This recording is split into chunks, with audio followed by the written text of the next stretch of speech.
Hey legends! Welcome to Vision Harry. Buckle up for today's story. Amelia Bones arrived at Privet Drive with a healer on Harry's 8th birthday. Vernon confessed, a like and subscribe goes a long way. Now let's jump in. Chapter 1, The Birthday. The owl arrived on a Tuesday. Not to number 4, Privet Drive. The owls never went there, something Amelia Bones had always found quietly remarkable given who lived inside, but to her office on the 3rd floor of the Ministry of Magic, where it dropped a sealed envelope on her desk with the kind of accuracy that suggested it had been waiting for her specifically. She'd been reviewing disciplinary reports for an auror who'd misused a confundus charm on a Muggle parking attendant. Tedious work. The kind of work that piled up when you ran the Department of Magical Law Enforcement and had 3 ongoing investigations, a staff shortage, and a minister who kept scheduling meetings that could have been memos. She broke the seal. The letter inside was short. 2 paragraphs, written in a careful, slightly cramped hand that suggested someone who didn't write often and was choosing every word like it cost them something. The boy at Privet Drive. Someone should check on him. Someone should have checked years ago. He hasn't had a birthday cake. He's never had a birthday cake. That's the smallest thing wrong with that house, and I think you should know the rest. His name is Harry Potter and he is 8 years old today. There is no signature because I can't afford one. But I promise you I am telling the truth. Amelia set the letter down. She picked up her wand, ran a quick provenance charm over the parchment, got nothing, the sender had been careful, and then sat back in her chair and looked at the ceiling for a long moment. Harry Potter. 8 years old today. She knew the address. Everyone in the DMLE knew it, technically, in the way that classified information had a way of being informally known, whispered in corridors, referenced obliquely in reports that got filed and never followed up on. Dumbledore had placed the boy there after the war. Blood wards, he'd said. The safest place in Britain. Lily Evans's sacrifice, made manifest in the very walls of the house. Safe from Voldemort's followers, Amelia had always assumed. Safe from the cold and the dark and the chaos of a world still picking itself up off the ground. He hasn't had a birthday cake. She stood up, reached for her cloak, and went to find Healer Stroud. Miriam Stroud had been at St. Mungo's for 19 years. She had worked the long-term spell damage ward, the creature attack ward, and for the last 6 years, the children's ward. She was 43 years old, built like someone who had moved through difficult rooms her whole life, with grey threading through her dark hair and a manner so calm it had occasionally been mistaken for coldness. It was not coldness. Amelia knew the difference. She found Miriam in the staff corridor finishing a chart, explained the situation in 45 seconds, and watched the healer's face do something subtle and complicated. Today.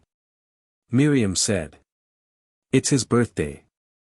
Miriam closed the chart with a soft, definitive click. Give me 2 minutes to tell Charge Healer Okafor where I'm going. They apparat to the corner of Magnolia Crescent, never directly onto Privet Drive, never onto a Muggle street if it could be helped, and walked the last 3 minutes in the July heat. The neighborhood was aggressively ordinary. Roses in every front garden. Cars in every driveway. The kind of street where a loud argument would get curtains twitching and nothing else. Number 4 sat at the end of a short row. The garden was immaculate. The car in the drive was a company car, Amelia noted, because she noticed things, a habit that had kept her employed and alive in approximately equal measure. New model. Expensive. There was a boy's bicycle leaned against the garage that was too large to be a child's and too new to have ever been used. Wait, Miriam said quietly. Amelia paused. The healer was looking at the side of the house. There was a cat flap in the door that led to what would be a utility room, and beside it, half obscured by a neatly trimmed hedge, were the marks of 2 bolts screwed into the exterior wall. Recently removed, from the look of the weathering, but not so recently that the bare wood had fully silvered over. Miriam said nothing. She straightened her healer's robes and nodded. Amelia knocked. The woman who answered was thin in the way that suggested she had always been thin and had made it part of her identity. Blonde going gray, with a long neck and the expression of someone who had just opened the door to find exactly what she'd been afraid of. "Mrs. Dursley," Amelia said. It was not a question. Yes. Petunia Dursley's eyes had gone to their robes immediately, that instinctive flicker of recognition that Amelia had seen before in the faces of Muggleborn's families, not total ignorance, then. What do you, my name is Amelia Bones. I am the head of the Department of Magical Law Enforcement. She let that land. This is Healer Miriam Stroud of St. Mungo's Hospital. We're here to perform a welfare check on your nephew, Harry Potter. I'd like to do this inside if possible. I'd prefer not to do it on your front step. Petunia's face went through several expressions very quickly. The last one to settle was something between fury and fear, and it lived mostly around her eyes. He's fine, she said. He's perfectly, then this will be very quick and we'll be out of your way. Amelia held Petunia's gaze with the particular quality of attention that had made confessions fall out of people who had been planning to say nothing for years. "Mrs. Dursley. Please." Petunia stepped back. The inside of the house was exactly as relentlessly orderly as the outside. Amelia took it in as she followed Petunia down the hall, framed photos on the walls, every one of them featuring a large, fair-haired boy in various stages of growth, birthday parties and sports days and Christmas mornings. A full catalogue of a childhood. Not a single photograph with dark hair. Not one. "My husband is home," Petunia said, and something in the way she said it made it sound like either a warning or an apology, and Amelia couldn't immediately tell which. Vernon Dursley was in the sitting room.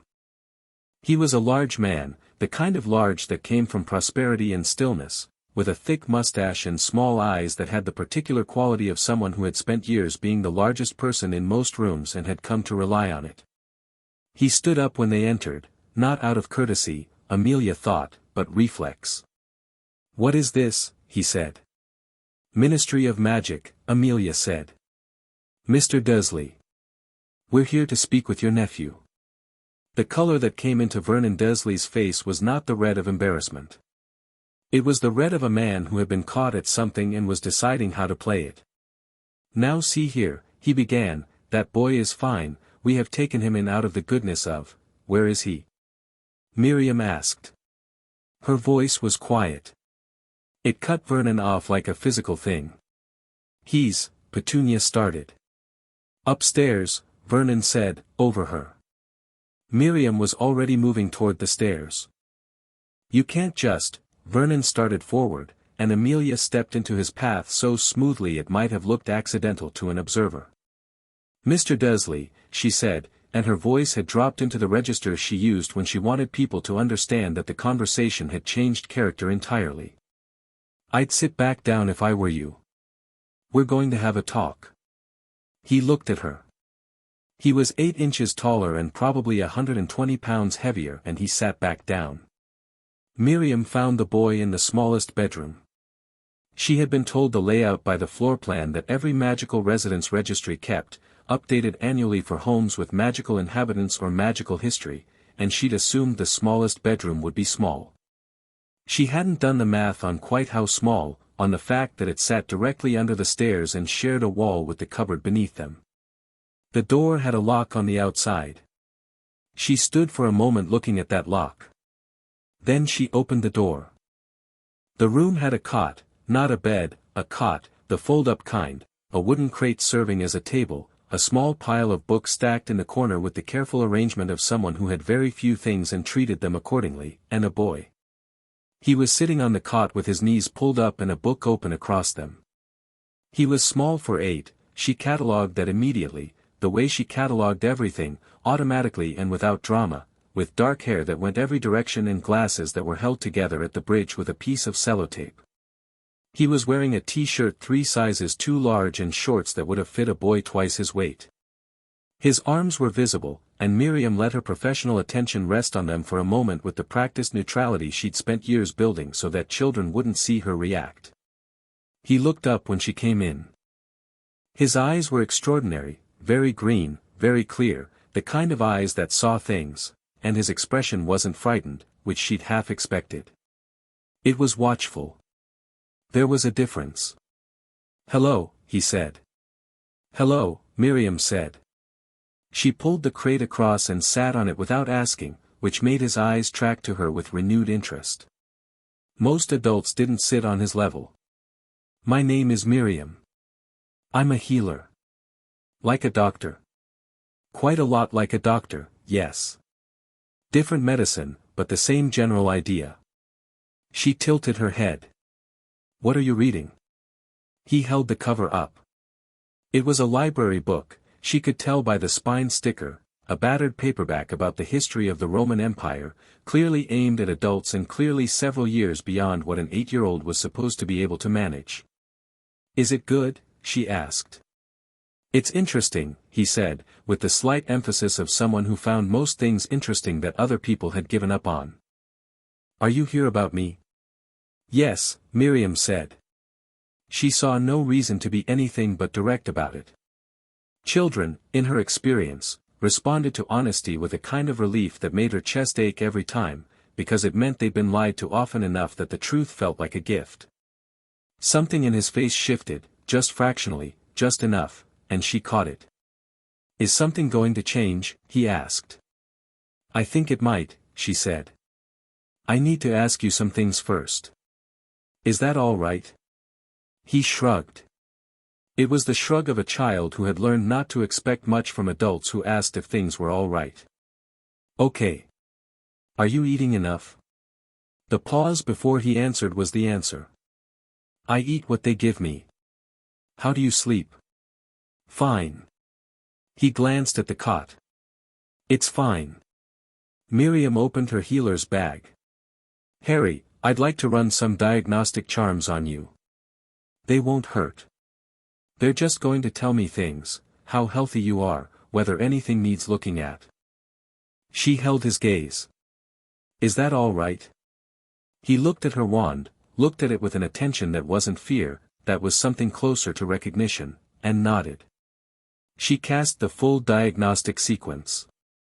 42 separate charms, a cascade of pale gold light that rolled over him from crown to heel and rendered its findings in a column of diagnostic script that unspooled from the tip of her wand in tight, glowing letters that only she could read, and she read them with her face professionally still while inside she was making and discarding several extremely direct statements about the Dursley family.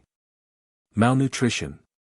Chronic, not acute, years of insufficient caloric intake and particular nutritional deficiencies that told a story about what got put on which plate at this table.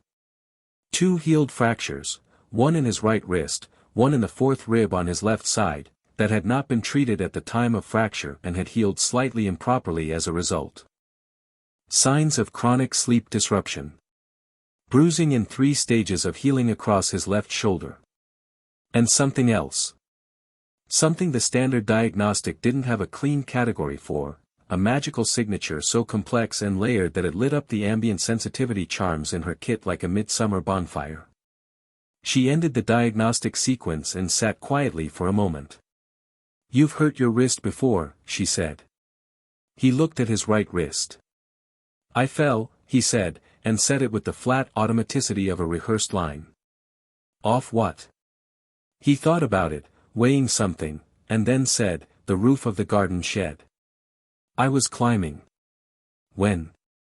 He shrugged. "I was 6. Miriam set down her wand. "Harry," she said, "I want you to know that whatever you tell me is information that I can use to help you.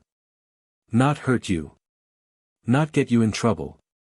She watched him. "Do you understand the difference?" He looked at her for a long moment. Long enough that she wondered what calculation was happening behind those green eyes. "Yes," he said quietly. "Did someone hurt your wrist?" Another pause. Then, "My cousin sat on it." "By accident?" The small shoulders did something that wasn't quite a shrug and wasn't quite an answer. Miriam stood up. "Wait here," she said. "I'll be back." "And Harry," she paused at the door, there's a woman downstairs who is very good at her job and who I believe is currently making life very difficult for your uncle. So whatever you're thinking of preparing yourself for, it might be better than you're expecting." He watched her go with an expression she'd seen before, in the children's ward, in the beds of kids who'd been through things no child should go through, cautious hope, held very carefully, like a lit match in a wind. Amelia had not been wasting time. She'd let the silence do most of the early work, which was a technique she'd learned in her first year as an auror and refined over the following 2 decades into something close to an art form. Vernon Dursley had filled the silence with bluster, standard protestations about charity and ingratitude and the expense of taking in another mouth, and Amelia had let him run through all of it without interruption, because people who were blustering were not thinking, and people who were not thinking made mistakes. Petunia had sat in the armchair beside the fireplace and said nothing. Her hands were folded in her lap with the particular stillness of someone who had practiced stillness as a survival technique. When Vernon ran dry, Amelia said, "Mr. Dursley, I'm going to tell you what I already know, and then I'm going to ask you some questions. If your answers match what I know, this will go one way. If they don't, it will go another way, and you won't like the second way. Is that clear?" Vernon's mustache moved in a way that suggested something combative was assembling itself. "Now, I'm not sure you have any right to come into my house and, I have every right," Amelia said. Not loudly. Just with the particular quality of absolute certainty. Under the Wizarding Children's Protection Act of 1953, the DMLE has full jurisdiction to conduct welfare checks on any child with magical heritage or magical history residing in Britain. Harry Potter qualifies on 3 separate grounds. She leaned forward slightly. "Now, Mr. Dursley. The lock on the door of the room where your nephew is currently sitting." Vernon went very still. "What is the lock for?" Petunia started. "Mr. Dursley," Amelia said, keeping her attention on him. "Please." Vernon's face had gone through the red and come out the other side into a kind of mottled, uncertain color that didn't have a good name. He looked, for the first time since she'd entered the room, like a man who was doing honest accounting. Vernon stopped. Started again. There were incidents. What kind of incidents? Strange things. Things would move. Things would appear. Food would, he'd get angry and things would happen. Vernon's voice had shifted into something more defensive but also, underneath the defensiveness, something that sounded almost like genuine unease. It wasn't normal. We were protecting Dudley. From an 8-year-old boy, Amelia said. From whatever that is, Vernon said, and his voice cracked slightly on the last word, and Amelia looked at him and understood several things about Vernon Dursley at once. He was not a subtle man, and what was in him was not subtle, it was fear, plain and ugly and old. He had been afraid from the beginning. The cruelty was the shape that fear had taken in a man who had no other tools. It did not excuse anything. It explained something. "Mr. Dursley," she said, "I want you to tell me about your nephew's care since he came to live with you." What came out of Vernon Dursley over the next 22 minutes was probably the closest thing to a confession that a man like Vernon could produce. It wasn't remorse, she doubted he was built for remorse, and it wasn't guilt in any form she recognized. It was the exhausted unburdening of a man who had been maintaining a particular position for years and had just been given an escape route. He told her about the cupboard. He told her about the food allocations. He told her about the chores, a list that would have been excessive for a paid housekeeper, and the rules about Harry's clothes, Harry's place at the table, Harry's absolute prohibition from discussing anything abnormal or strange or unnatural.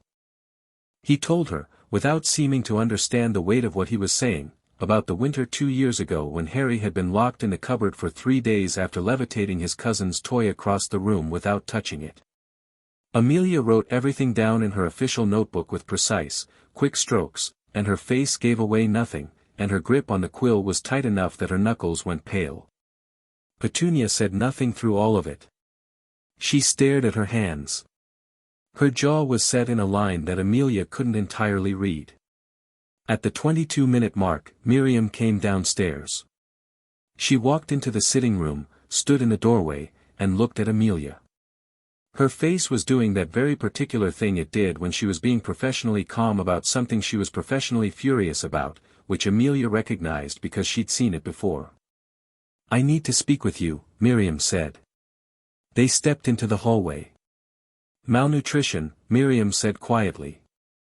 "Chronic. 2 improperly healed fractures. Bruising. Sleep disruption." She glanced toward the sitting room. He said his cousin sat on his wrist. He was 6. "The rib I can't get a clear story on, he's protecting someone and I don't think he even knows why." She paused. "He is also, Amelia, one of the most magically powerful children I have ever run a diagnostic on. The readings were off my standard scale. Whatever they've been doing to suppress that," she stopped. "What? They couldn't have suppressed it. You can't suppress that magnitude of natural magical ability. What they've done is try to suppress him. The expression of it. And it hasn't worked, which is probably why they escalated." Miriam's voice was steady and flat and each word landed like a dropped stone. "He's been living in that room for, based on the ambient magical residue alone, I'd say years. Not as punishment. As policy." Amelia was quiet for 3 full seconds. "I'm taking him with us," she said. "Yes," Miriam said simply. "Can he travel?" "He needs food and proper rest and his wrist needs a proper healing. For immediate travel, yes. He's more resilient than he should have to be." Something crossed Miriam's face. "He asked me if something was going to change." "What did you tell him?" "I told him I thought it might." She met Amelia's eyes. "Make sure I wasn't lying."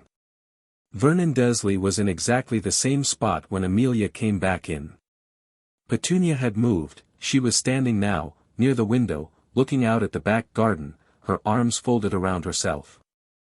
Amelia placed her notebook on the coffee table. "Mr. Dursley. Mrs. Dursley." She waited until Petunia turned around. "I'm removing Harry from this house today. He'll be placed in ministry temporary care while a full investigation is opened." Vernon's mouth opened. "I should tell you," Amelia said, and her voice had gone very quiet in the way that her department had learned to associate with genuine severity, "that what you have described to me today constitutes, under both Muggle child protection law and Wizarding child welfare statutes, a pattern of sustained neglect and physical harm to a child in your care. The Ministry will be referring this matter to both its own Wisingamot office and to Muggle authorities." Vernon stood up, and this time something in his face had tipped past fear into something red and loud. "You cannot come into my home and, I can," Amelia said. "And I have." She looked at him steadily. "Mr. Dursley. You have a son. Think about that very carefully before you make any more decisions about what I can and cannot do." The mention of Dudley did something to both of them. She saw it, the small flinch from Petunia, the arrested motion from Vernon, the sudden reminder that they had something to lose. She had not meant it as a threat. She had meant it as a call to whatever better judgment they possessed, but she acknowledged privately that the line between those two things, in this moment, was thin. Vernon sat down again. Slowly, like something leaving a tire. Petunia said, from the window, very quietly, "She looked like Lily." Amelia turned to her. "When she was small," Petunia said. Her voice was compressed, squeezed out between things she wasn't saying. "Lily always looked, there was something around her. Like she was lit. And he looks like that. He looks exactly," she stopped. Her jaw worked. "It wasn't right. We are not those kinds of people." Her voice broke slightly on the last word.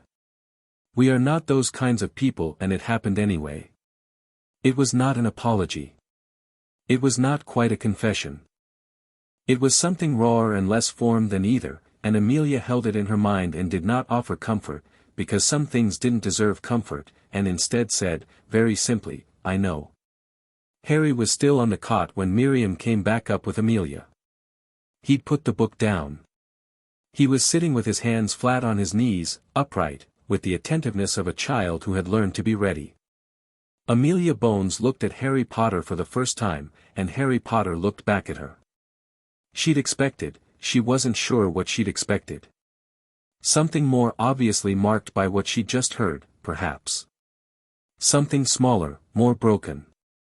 Children who had been through what she'd been told could carry it visibly, could wear it in the hunch of their shoulders or the absence behind their eyes.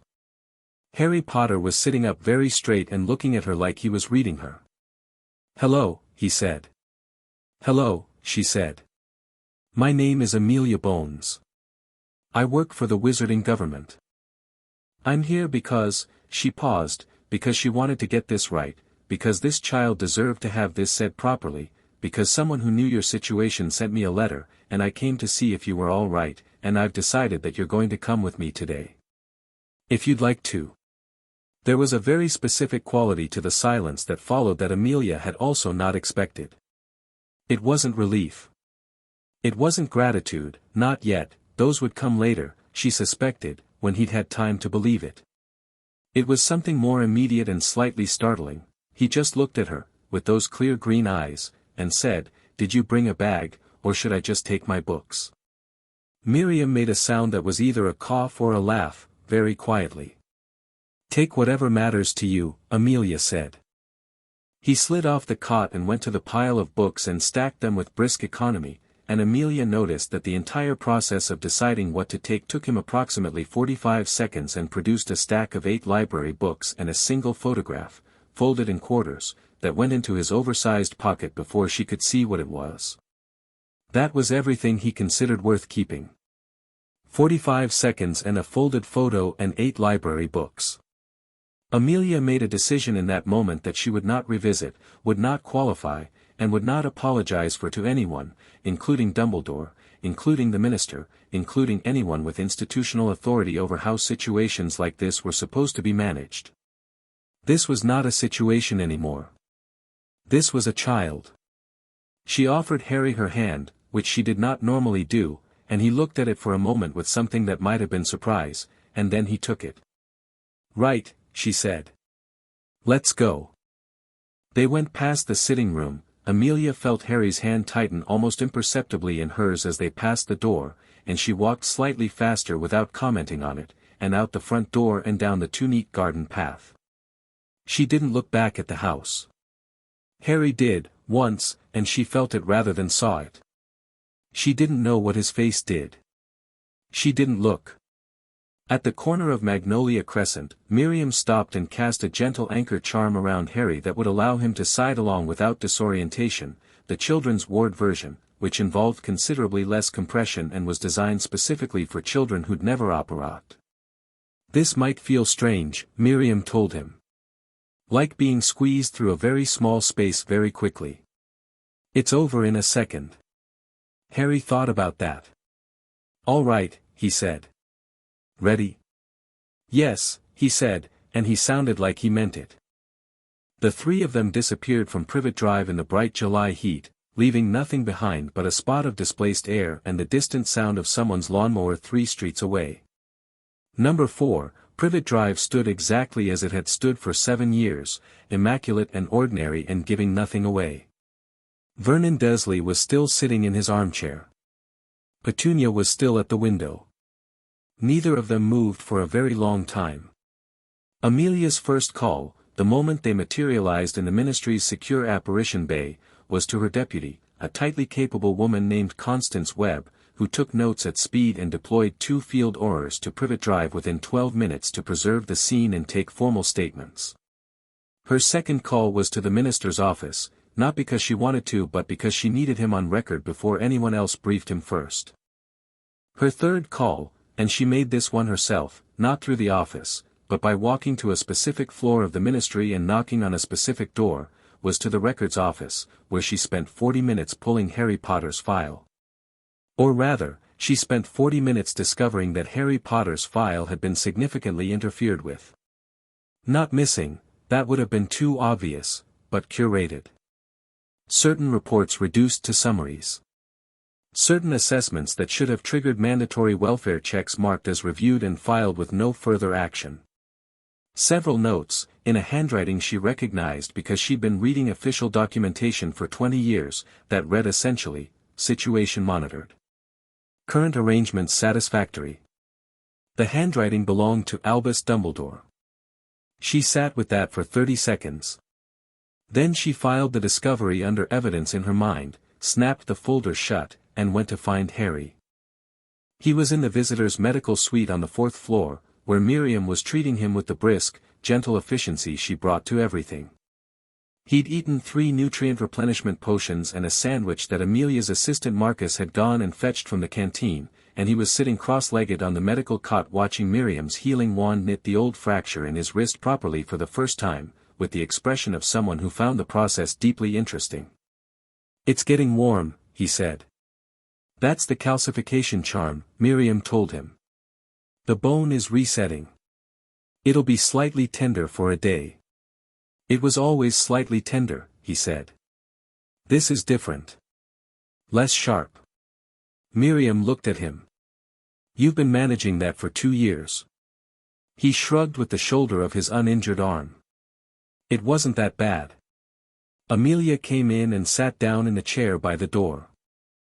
Harry looked at her without the wariness she'd expected children to show in strange official places, with strange officials, after everything that had just happened. He looked at her like someone who was deciding how much to trust and was doing the math in real time. "You're going to be busy," he said. It wasn't a question. "Very," she agreed. "But not too busy to answer questions, if you have any." He thought about that for a moment. "Was it real?" he said. "What you said? About taking me with you?" "Yes.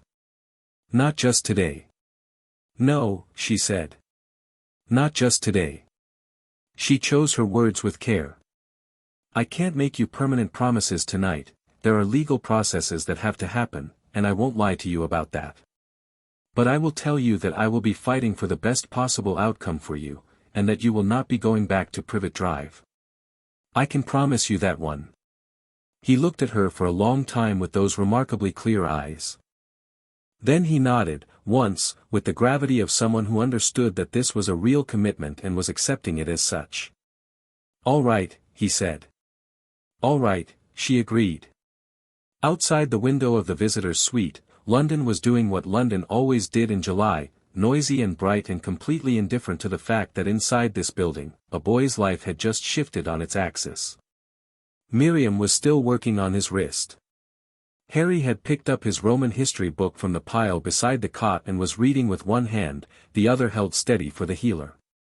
Amelia sat in the chair and let herself, just for a moment, feel something other than professional momentum. There was no name for exactly what it was. Anger, still. Sadness, quiet and dull. But also something more directive, something with edges, something that said, "Now we move." Harry Potter had been 8 years old for exactly 6 hours. It was, she thought, time someone made it count. Chapter 2, The weight of knowing the Ministry of Magic at night was a different animal entirely.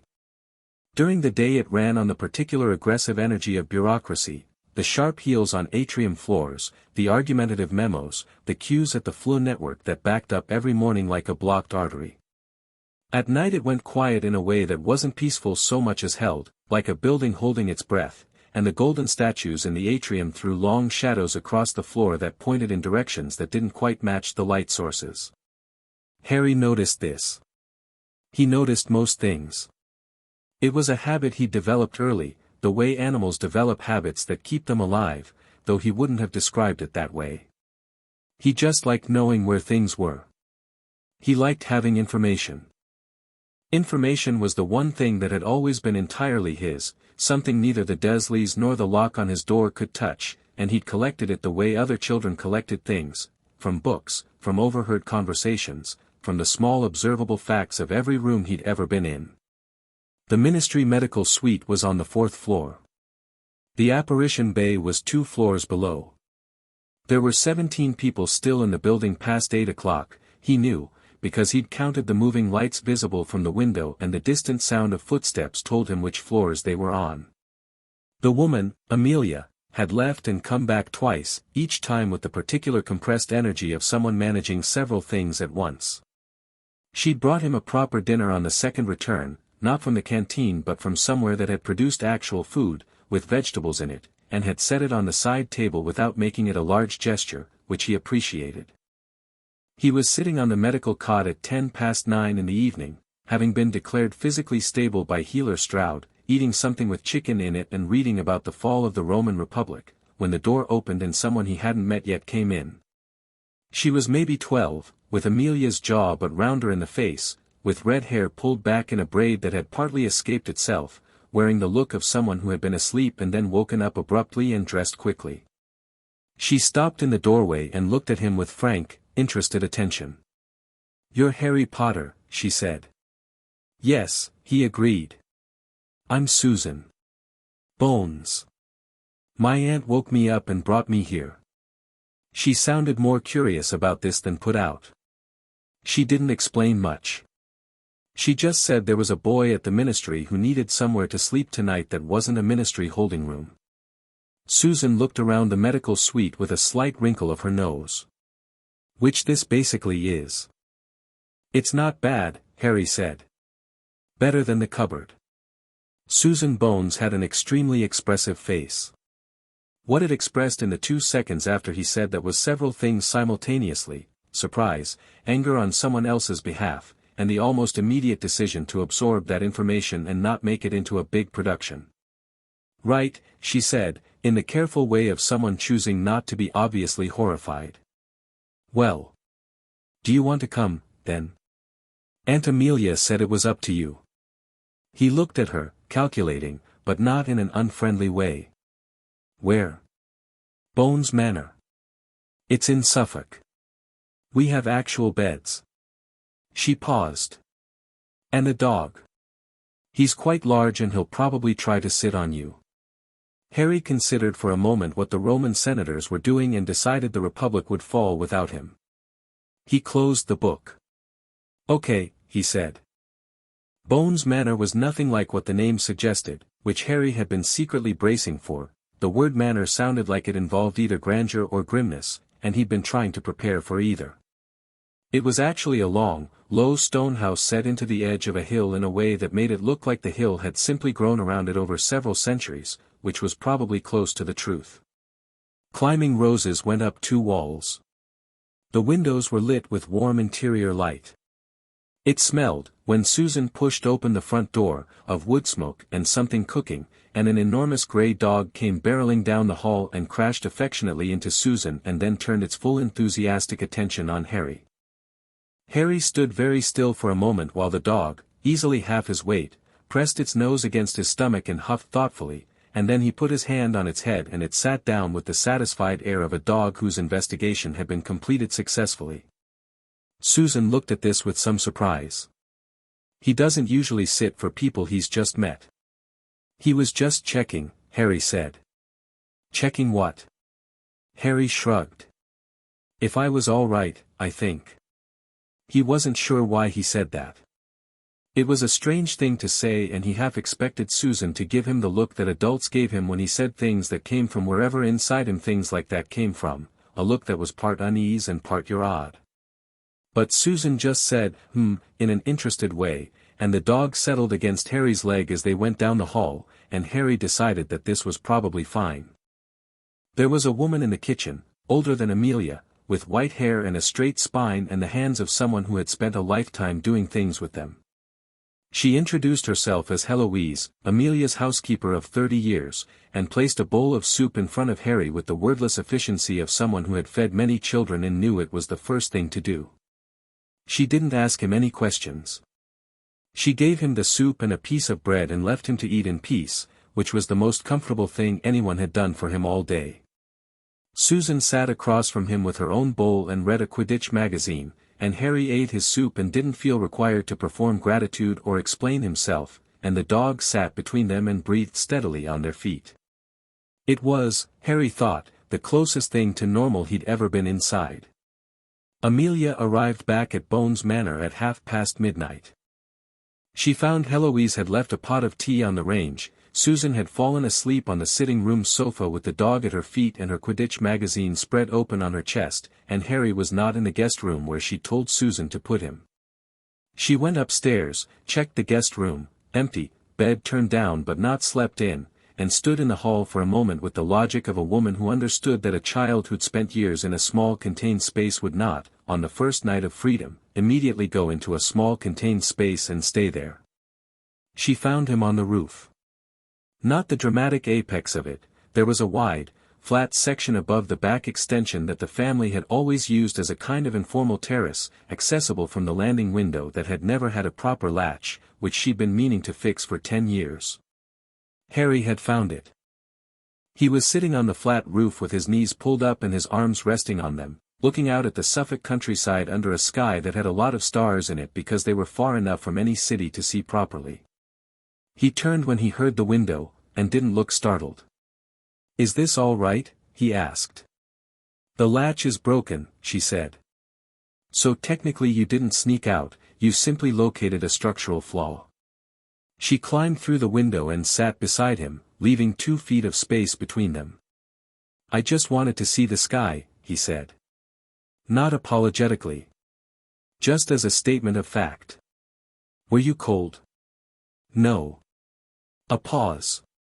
"I had the cupboard window when I was very small, but they painted it over when I was about 6. I could still see a bit of light through the paint. It wasn't the same." Amelia sat with that. "I'm going to tell you some things," she said, after a moment.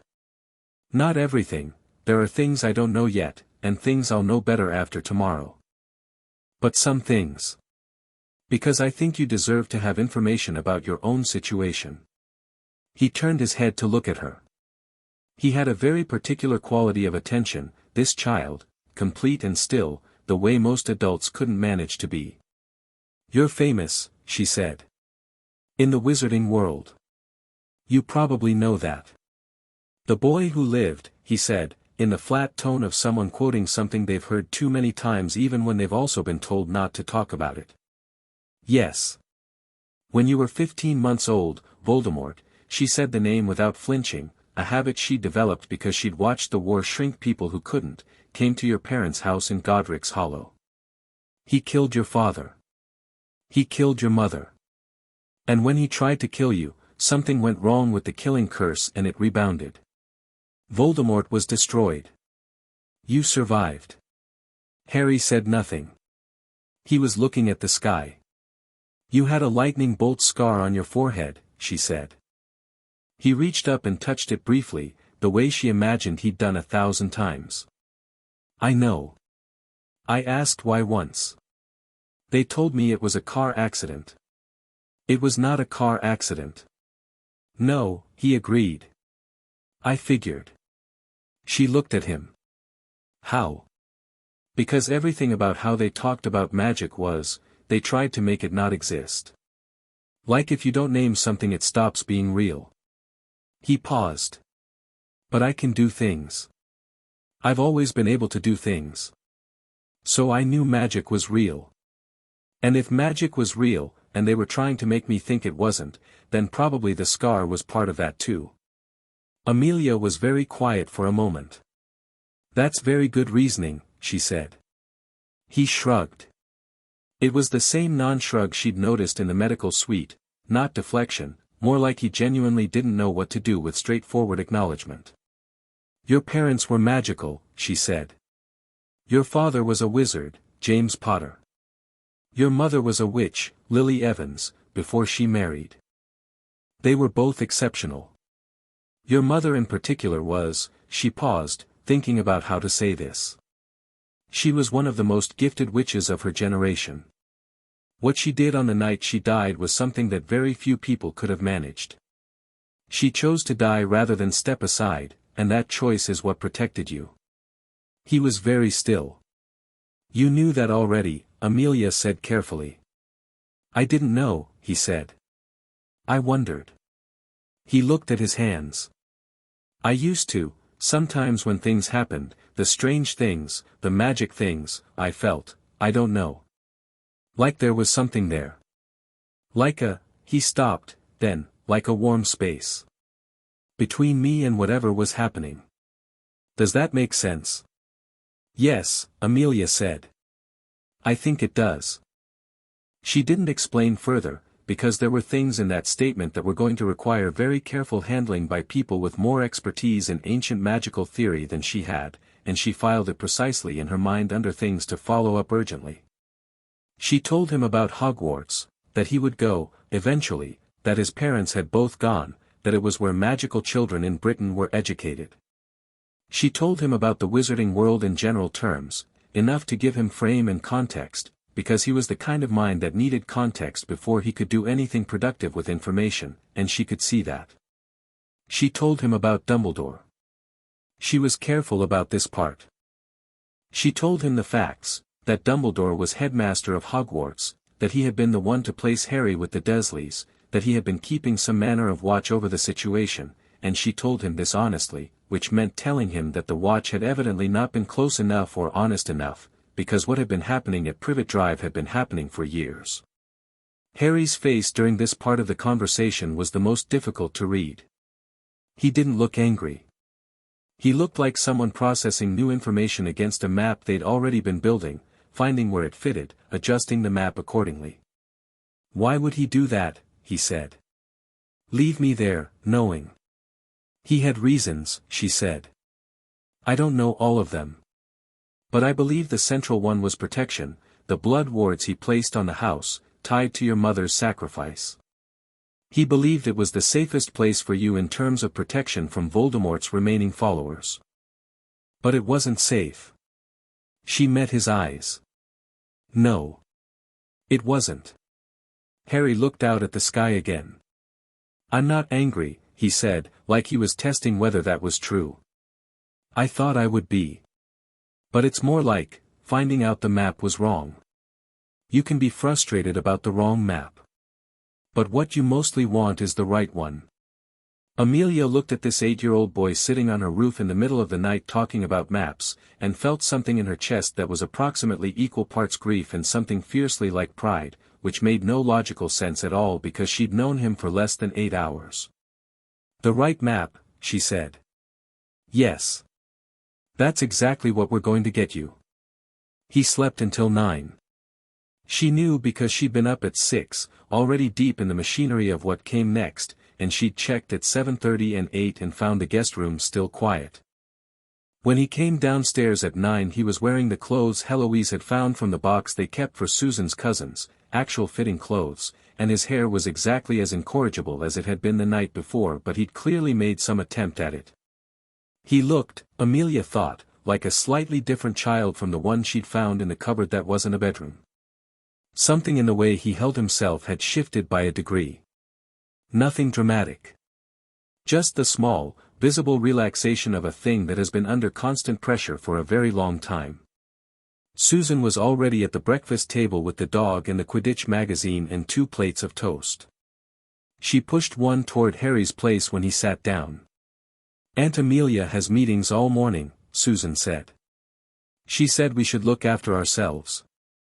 Heloise made porridge, but I told her you might want something better than porridge, so she left toast. Toast is good, Harry said. I know, Susan said, like this was a settled matter. They ate in companionable quiet for a while. Harry looked out the kitchen window at the garden, which was large and wild at the edges in a way that felt different from the Dursleys' surgically perfect lawn. Can I ask something? Susan said, turning a page of her magazine. Yes, Harry said. When you said the thing last night about the dog checking if you were all right. Did you actually think that, or were you being funny? Harry thought about it. Both, I think. But mostly the first one. Susan nodded, as if this confirmed something. I think so too. Otto does that. Checks people. She turned another page. Most people he just bounces at. The checking is different. What does he do when he finds someone who isn't all right? He sits on them, Susan said, very seriously. He sat on my friend Elaine for a whole afternoon once when she was having a hard week. She thought it was annoying. I thought it was very practical. Harry looked at Otto, who was lying across both their feet. Yeah, he said. I think he knew I wasn't all right. Susan looked up. She had, beneath the bright directness, a kind of steadiness that reminded him slightly of Healer Stroud, the ability to sit with something difficult without flinching away from it. Are you all right now? She asked. Not like, everything's fine. More like. In this moment. This morning. He considered that with the seriousness it deserved. I think so, he said. This is better.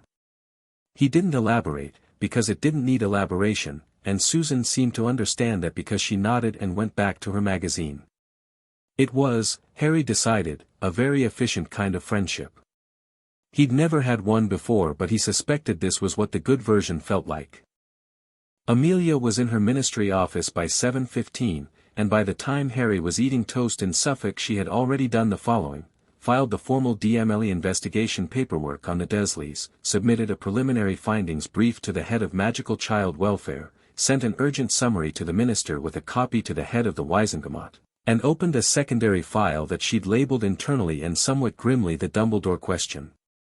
She was reviewing the contents of Harry's official ministry record, the curated version she'd found last night, now pulled into formal evidence, when her deputy Constance knocked and came in. The minister's office called, Constance said, setting a stack of memos on the desk. He wants a meeting this morning. And, a slight pause, Dumbledore sent an owl. What does it say? Constance read it with the practiced neutrality of someone who read difficult correspondence for a living. He says he understands there has been a development regarding young Harry, and he would very much appreciate the chance to speak with you before any formal action is taken, as there are relevant factors that he believes the investigation would benefit from understanding. Amelia looked at her desk for a moment. Tell him I'll meet him at 11, she said. Here. Not at Hogwarts, not at a cafe. Here. And the minister? Tell him 2 o'clock. After Dumbledore.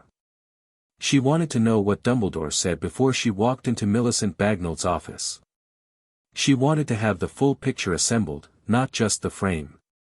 The morning moved fast. 2 of her aurors came in with their preliminary report from Privet Drive, formal statements taken from both Dursleys, the exterior evidence photographed and catalogued, the room itself documented with evidence preservation charms that would hold the scene intact for the Wiesengemot if needed. The report was thorough, and reading it with the Dursleys' words in black and white removed what little residual uncertainty Amelia had been carrying. There had been none really, she acknowledged. But the report made it institutional. At 5 minutes to 11, Constance opened the office door. Professor Dumbledore is here. Albus Dumbledore walked in and was everything he always was, tall, composed, with the extraordinary contained energy of a man who was used to being the most powerful person in any room and had the decency to be quiet about it. His robes today were a deep blue. His half-moon glasses caught the morning light. His long white beard was impeccable. He sat in the chair across from her desk and looked at her with an expression of careful, genuine concern. Amelia, he said. Thank you for seeing me. Albus, she said. I'm going to record this conversation. Standard procedure for an active investigation. She placed the dictaquil on the desk without asking his permission. A faint shift in his expression. He recognized the move. Of course, he said, smoothly. Tell me about the decision to place Harry Potter with the Dursleys, she said. All of it. Not the summary you'd give the minister. The actual reasoning. He spoke for 12 minutes. He was, as he always was, articulate and compelling and genuinely convinced of what he was saying, and Amelia listened with complete attention and wrote nothing because the quill was writing everything. He spoke about the blood wards at length, the Lily Potter sacrifice magic, the way it anchored to the specific location, the protection it provided against anyone bearing Voldemort's mark or acting under his influence. He spoke about the chaos of the immediate post-war period, the Death Eaters who hadn't been captured, the very real possibility that Harry would have been targeted in the wizarding world by people who wanted him as a symbol or a tool or dead. He spoke about his arrangement with the Dursleys, the letter he'd left, the understanding he believed he was operating under. "You believed they would care for him," Amelia said. "I believed that blood ties and basic human decency would produce an adequate, she said. A pause. "Safe," he said, correcting himself, and she could see him doing it, recalibrating, acknowledging the word he'd actually meant. "Did you ever visit Privet Drive?" "I checked in, periodically, through." "Did you ever visit?" she said. "Go to the house. Knock on the door. Look at the child." The silence that followed was brief, but the weight of it was considerable. "No," he said. "You trusted the arrangement without verifying it." He looked at her over his glasses with something that was not quite reproach but was adjacent to it, the look of a man who has been in positions of authority for so long that being held to account has an unfamiliar quality. "I had reasons to believe that, Albus," she said quietly. "I'm not asking for your reasons. I'm establishing the record. You did not visit the child to verify his welfare." "No," he said again. More quietly. "In 7 years." The silence after that was a different kind. "I made errors in judgment," he said, finally, and there was something in his voice, not performance, she thought, genuinely not performance. Something that had the quality of real weight. "I want you to understand that my intentions were, I know your intentions," she said. "I've known you for 30 years. I know exactly the quality of your intentions." She looked at him steadily. "And I also know that your intentions being good did not put food in that boy's plate. It did not heal his broken wrist. It did not take the lock off his door." Dumbledore was quiet. He was looking at her desk, not at her, and she watched something move through his expression that she couldn't entirely name. "I would like to see him," he said. "That's going to be his choice," she said. "When he's ready." "Amelia, there are things about Harry's situation that I need to explain, and you will," she said. "At the appropriate juncture, through the appropriate channels, with the appropriate people present." She picked up a memo from the desk. "I'm opening a formal investigation, Albus. You are not a suspect in that investigation. You are, however, a relevant party. That means you will cooperate fully and you will not contact the Dursleys, and you will not contact Harry independently until he has had time to settle and until I have determined what is in his best interest." He looked at her for a long moment. Then he nodded. "Can you tell me," he said, and his voice was different now, quieter, more honest somehow, stripped of the layer of careful management, "is he well?" "Is he was sitting on my roof last night talking about epistemology," she said, and watched something that might have been relief cross Dumbledore's face. "He's going to be fine. That's not because of anything anyone did for him. That's entirely because of who he is." Dumbledore left at 11:20. Amelia sat at her desk for 2 minutes, not moving, processing the conversation. Then she picked up her quill and wrote Miriam Stroud a note that said, "We need to talk about his magical diagnostics. Not by owl. In person, soon." The minister's office at 2 o'clock was a different experience entirely. Minister Bagnold was a shrewd woman who had survived the end of a war and 3 political crises and had the particular kind of intelligence that understood power very precisely, which meant she understood when something threatened it. She had, Amelia noted, already had other meetings before this one. The slight tension in her jaw suggested the minister had been having a busy and unpleasant morning. "This is going to cause a great deal of disruption," Bagnold said, when Amelia had laid out the key facts. She said it not with alarm but with the brisk assessment of someone doing political mathematics. "Likely yes," Amelia agreed. "The public finding out that Harry Potter was living in those conditions, the public will be angry," Amelia said. "Appropriately. The investigation will be transparent and the Wisengamot hearing will be public. That's the correct process." "And Dumbledore's involvement?" He will be required to give formal testimony. His decisions will be on the record and the Wiesengemot will assess them. Bagnold looked at her. You understand what you're opening? Yes, Amelia said. I understand entirely. A pause. And if I asked you to handle this more quietly? Amelia looked at the minister with the same quality of steady, uncomplicated attention she'd given Vernon Dursley. Then I'd tell you that a child was systematically neglected for 7 years by the people responsible for his care, and that the mechanism which placed him there involved ministry records that were selectively edited, and that if any of that is handled quietly and it emerges later, which these things always do, the ministry will not survive the aftermath. She paused. Whereas if it's handled correctly, visibly, and with appropriate accountability, the ministry gets to be on the right side of it. Bagnold looked at her desk. She was thinking. Amelia had learned to tell the difference between Bagnold thinking and Bagnold hesitating, and this was thinking. You have my authorization to proceed, the minister said. Thank you. Amelia. Bagnold looked up. Where is he now? Safe, Amelia said. With my family. She came home to find Harry and Susan in the back garden. Susan had apparently decided that Harry needed to know what a broomstick felt like, and had produced from somewhere a child's training broom that was so old it had a slightly bent tail end, and Harry was standing in the middle of the garden holding it and looking at it with an expression of deep focus. Otto was sitting at the garden's edge watching proceedings with great interest. You just hold it out and say, up, Susan was explaining. That's it. Well, you have to mean it. It can tell if you mean it. Ready brooms especially. This one's a bit past caring, honestly, but worth a try. Harry looked at the broom. He held it at his side, parallel to the ground, the way Susan had shown him. Then he said, up. The broom shot into his hand with so much enthusiasm that it smacked his palm with an audible crack, and Otto barked once in surprise, and Susan made a sound of complete delight. That was, Susan said.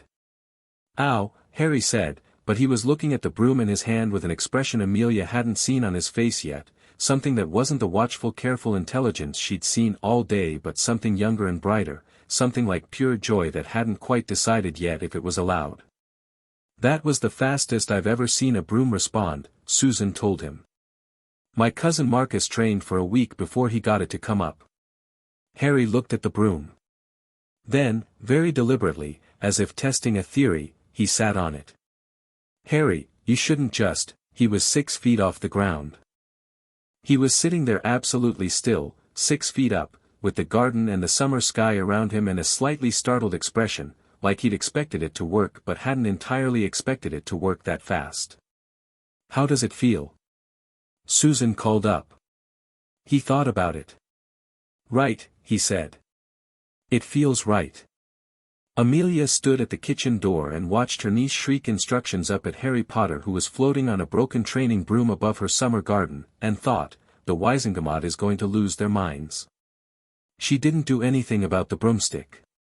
She poured herself a cup of tea and sat in the garden chair and watched, and when Harry finally came down 20 minutes later with grass stains on his new jeans and a look of uncomplicated happiness that she suspected was extremely rare on his face, she said, dinner in an hour, and went back inside. He followed a moment later, leaving Susan arguing with Otto about whether dogs were allowed on brooms. Thank you, he said, in the kitchen doorway. She looked up. For coming, he said. I know someone sent you the letter. But you still came. You didn't have to come yourself. Amelia looked at him steadily. Yes, I did, she said. That's the job. He considered that. Okay, he said. But thank you anyway. He went to wash up for dinner, and Amelia turned back to her paperwork with the particular feeling of a woman who has done the right thing and is now about to spend considerable time and energy defending it, and finds that this is entirely fine.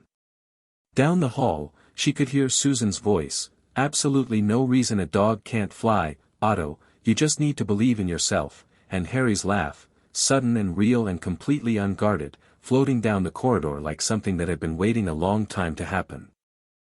Chapter 3, things that grow in the dark. The first week at Bones Manor established itself the way good weeks do, not through grand events but through accumulation, the slow layering of small things that add up to something that matters.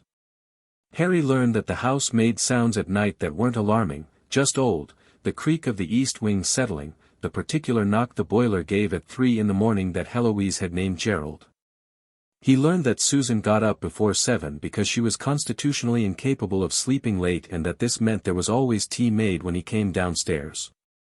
He learned that the garden had a wild corner behind the yew hedge where something had been growing for years undisturbed, moss and foxgloves and a single enormous oak that had roots like a conversation, all gnarled argument and counter-argument. He spent a lot of time under that oak. Not brooding, Harry wasn't built for brooding.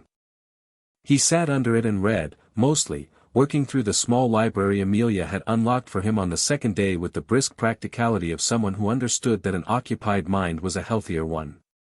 The shelves in the study had a full section of introductory wizarding texts, the kind given to Muggle-born students before their first year, and Harry went through them the way he'd gone through the Roman history book, fast, thorough, stopping on things that surprised him, going back and reading those parts again. Susan found him there on the third morning with the principles of elemental transfiguration open across his knees and a stick in his hand that he'd been absently bending at the middle for 20 minutes. The stick was still intact. "Harry," she said carefully. The stick." He looked down.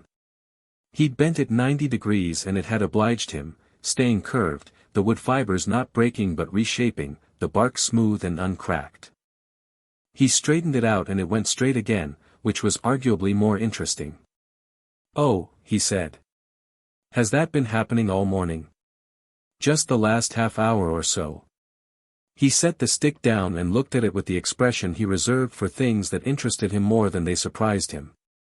"I wasn't really thinking about it." Susan sat down beside him. That's not how magic usually works. Usually you have to concentrate quite hard. Especially at our age." She paused. "My accidental magic is just sparks when I sneeze. This is," she gestured at the stick, "this is intentional. That's wand work without a wand." "I've been doing things like that my whole life," Harry said. "Your whole life," Susan repeated. "Growing up things would happen. When I was angry or scared or," he shrugged. "The Dursleys called it freakish. I thought it was just something I couldn't control." He picked the stick up again, turned it between his fingers. "But it's not, really. It's more like, it responds to what I want. It always has. I just didn't have the right words for it." Susan stared at him. She had a very good stare. It was her aunt's stare at 12 years old, which meant it had significant potential. "Harry. Most wizards can't do nonverbal magic until 6th year. Intentional wandless magic is, most adult wizards can't do that." Harry looked at her without particular concern.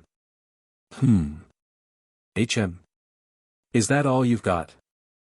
"I don't know what I'm supposed to say. I didn't ask for it to work like this. It just does."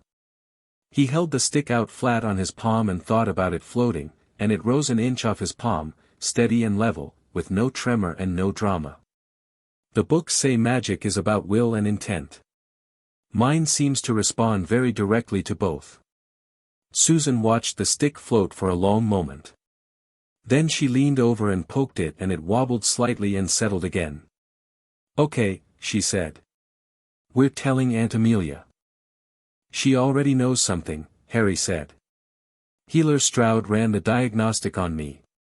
I saw Amelia's face after. Her face did the thing." "What thing?" "The thing where she knows something large and is deciding in what order to deal with it." Susan nodded with the authority of someone who had been reading Amelia Bones her entire life. "Yeah.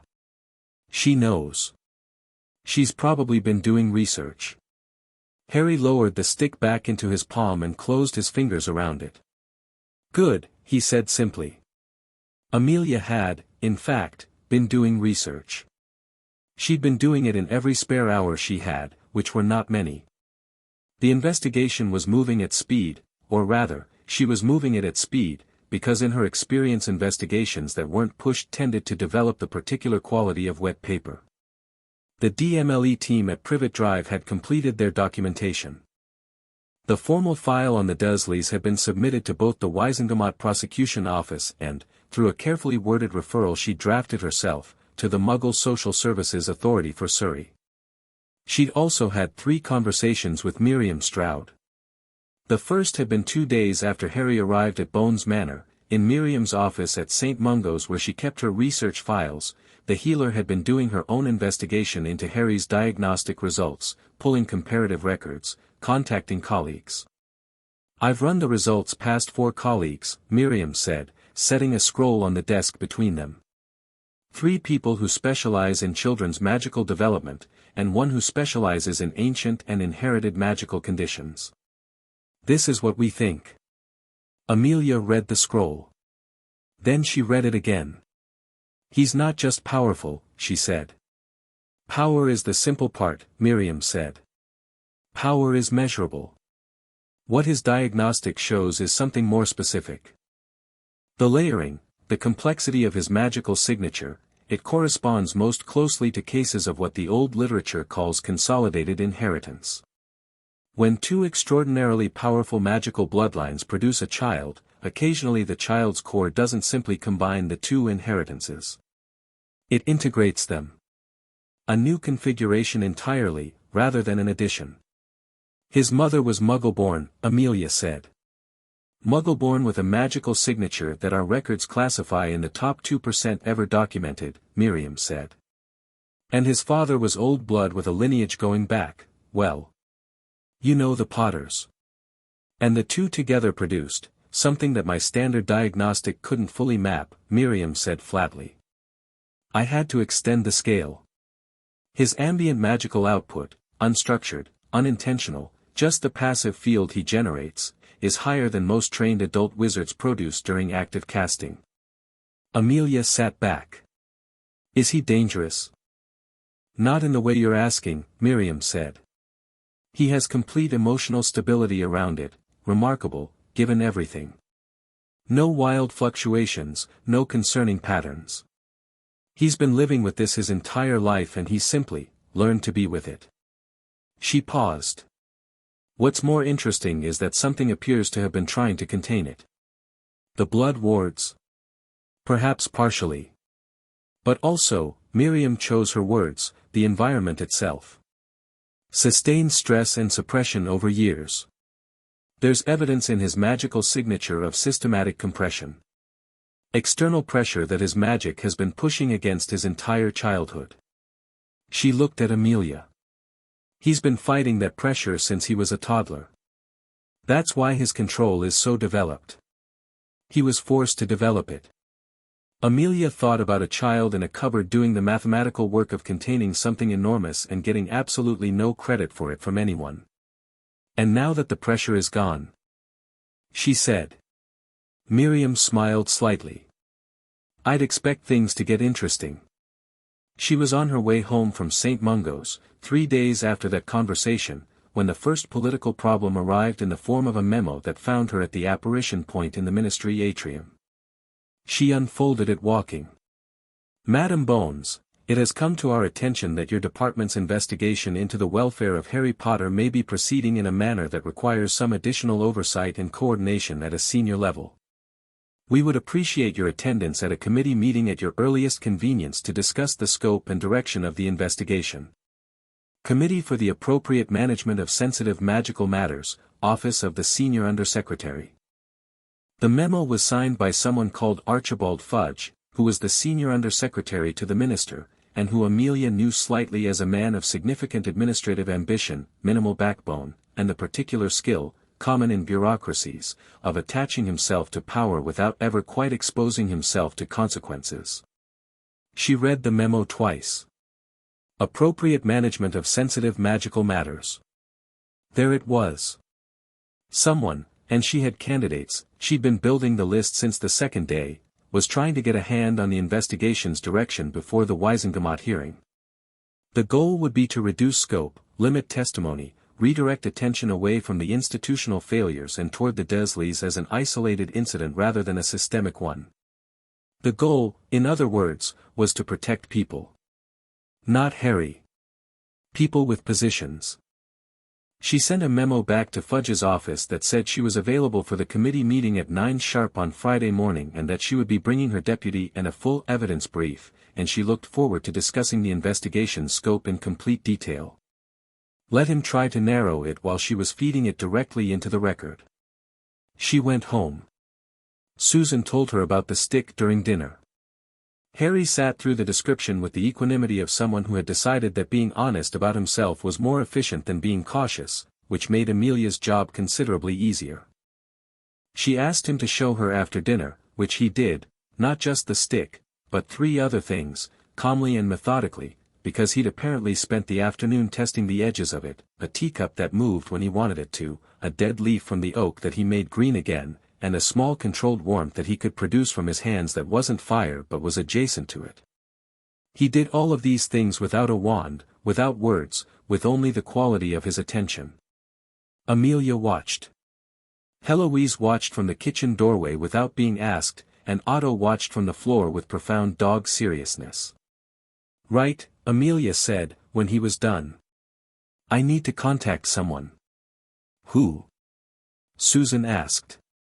"A woman named Augusta Longbottom, who was on the Wisingamot and who also happens to have a grandson who manifests unusual magical characteristics.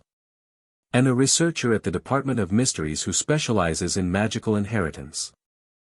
And possibly," she paused, Bathsheba babbling, "who teaches ancient runes at Hogwarts, because some of what you're doing, Harry, corresponds to things that show up in pre-wand magical traditions and she'll find it interesting." Harry looked at her steadily. "You're building something," he said. "A team of people." "Why?" She met his eyes. He deserved the real answer. "Because the Wisingamot hearing is in 2 weeks, and the people who want this investigation to go quietly are going to argue that you're a symbol more than a person, that the best course of action is to return you to some form of Dumbledore's oversight, and that the situation with the Dursleys was an unfortunate anomaly."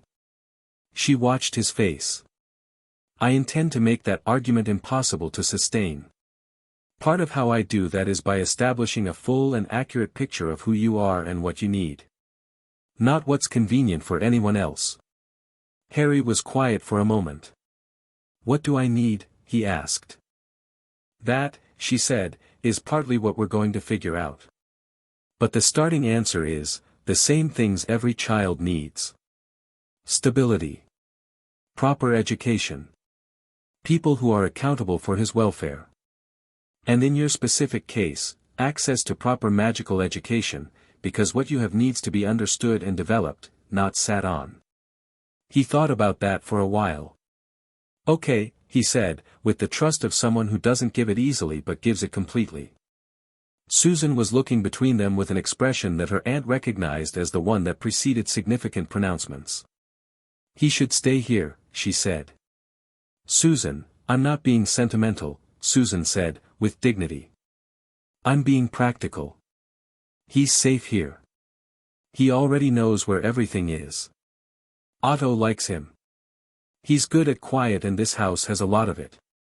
And you're already investigating and you already know all the relevant people." She looked at Harry. "Do you want to stay?" Harry looked around the kitchen, at the warm light and the dog and the evidence of a house that was actively lived in, and then at Amelia, with the question real in his eyes, the question he'd asked the first night and was asking again, differently. Amelia made the decision the way she made all her good ones, quickly, having already done all the thinking, just waiting for the moment to become clear. "I'll be filing for temporary guardianship tomorrow," she said. "The formal arrangements will take time. But yes. For now, you stay." The thing that happened to Harry's face was very quick and then very still, like he'd had a large emotion and immediately put it somewhere safe. But she caught it, and Susan caught it, and Otto caught it because he stood up and leaned his full considerable weight against Harry's leg. "Thank you," Harry said. "Don't thank me," she said. "Go to bed. I have calls to make." The person who arrived at Bones Manor 4 days later was not who any of them had been expecting. Amelia had made her calls. Augusta Longbottom had been brisk and interested and had promised to make 2 referrals. The Department of Mysteries researcher, a quiet intense man named Saul Croker, had responded to her letter with 12 questions and a request to meet. Bathsheba Babbling had sent a very long letter that was largely enthusiasm. What Amelia had not anticipated was Cornelius Fudge. Not in any official capacity, he came as himself, in the morning, while Amelia was in her study and Harry and Susan were in the garden. He was shown in by Heloise, who did not look pleased about it, and he was sitting in the sitting room looking around at the space with the assessing eyes of a man taking inventory when Amelia walked in. "Cornelius," she said. "Amelia." He stood.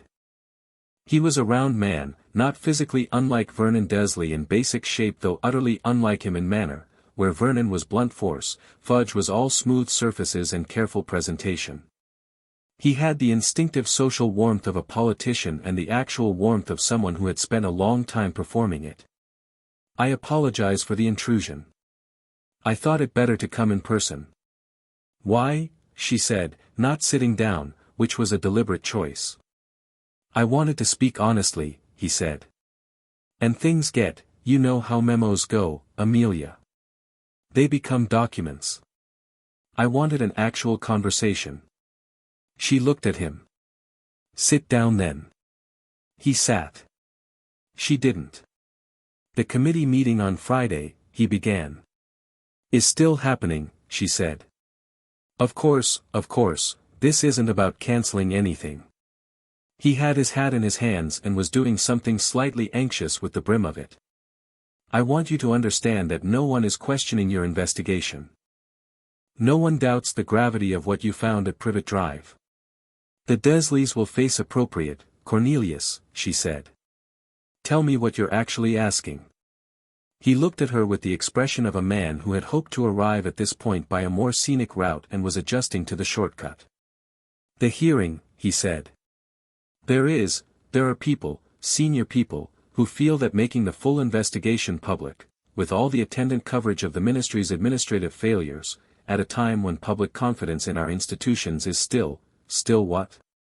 Still rebuilding, after the war. He said it with genuine feeling, which was the most honest thing about him in this conversation. "We've come a long way in 7 years, Amelia. People are starting to believe in the ministry again. People are starting to believe we can protect them. If the narrative becomes that we failed Harry Potter for 7 years, that Dumbledore, the narrative is the truth," she said. "But the presentation of it, she said, and her voice was the temperature of a January morning, will be complete and accurate and I will not be reducing its scope by a single paragraph." She looked at him steadily. "Cornelius. I'm going to tell you something clearly so there is no ambiguity in what I said or what I meant." She put both hands on the back of the chair across from him and leaned slightly forward. "I found an 8-year-old child locked in a room the size of a wardrobe. He had 2 badly healed bone fractures that had never been treated. He had been systematically underfed for years. His ministry file had been edited to prevent exactly this kind of intervention. All of that happened under the watch of this ministry and was enabled by it." She held his gaze. "There is no version of this I will agree to manage quietly. Not for institutional optics. Not for anyone's political comfort. Not for anything." Fudge was very still. "If you're here to ask me to do that," she said, "the answer is no." He sat for a long moment. Then something happened in his face that she hadn't expected, not anger, not the tactical recalibration she'd been braced for. Something more tired and, briefly, more honest. "I knew there was something off," he said quietly. 3 years ago, I was reviewing the classified residency records, routine stuff, actually, and I saw his address and something about the notation bothered me. I meant to look into it." He was looking at his hat. "I didn't." Amelia said nothing. "I told myself it had been reviewed," he said. "I told myself Dumbledore had it in hand. I told myself the war was over and there were other things to worry about. He looked up. I'm not saying that in my defense. I'm saying it so you know I'm not asking you to do this for me. I'm asking because I'm afraid of what happens to all of us when it comes out. It's already coming out, she said. The question is whether the ministry is the one who brings it to light, with full accountability, or whether it comes out another way. She pulled the chair out and sat down, because the conversation had changed character.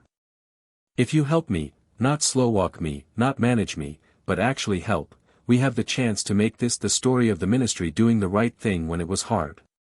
That's the story that rebuilds confidence. She paused. The cover-up version has never worked for anyone. He looked at her. Will you help me or won't you, she said. Another long pause. Then Fudge put his hat down on the chair beside him and said, What do you need? Harry was aware that things were happening around him that weren't being fully explained, and he was fine with that. He'd spent his whole life parsing incomplete information and he was good at it. He knew an important visitor had come and gone. He knew Amelia's expression afterward had the quality of someone who had achieved something tactical. He knew the hearing was getting closer because Amelia started bringing work home after dinner, spreading files across the kitchen table and writing with the concentrated efficiency of a woman building a case brick by brick. He also knew that something had changed in his magic over the last few days, and this was more immediately interesting. It wasn't growing louder, that wasn't the right word. It was more like something that had always been present in peripheral vision was moving into focus.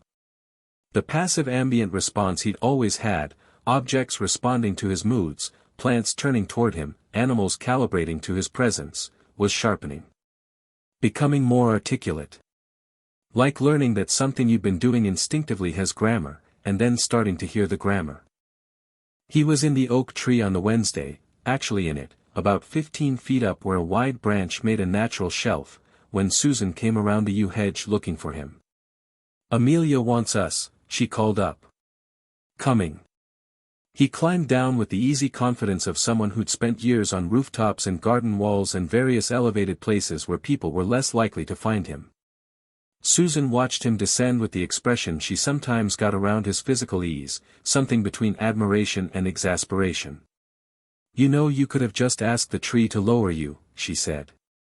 Harry stopped on the last branch and looked at the tree. He thought about it.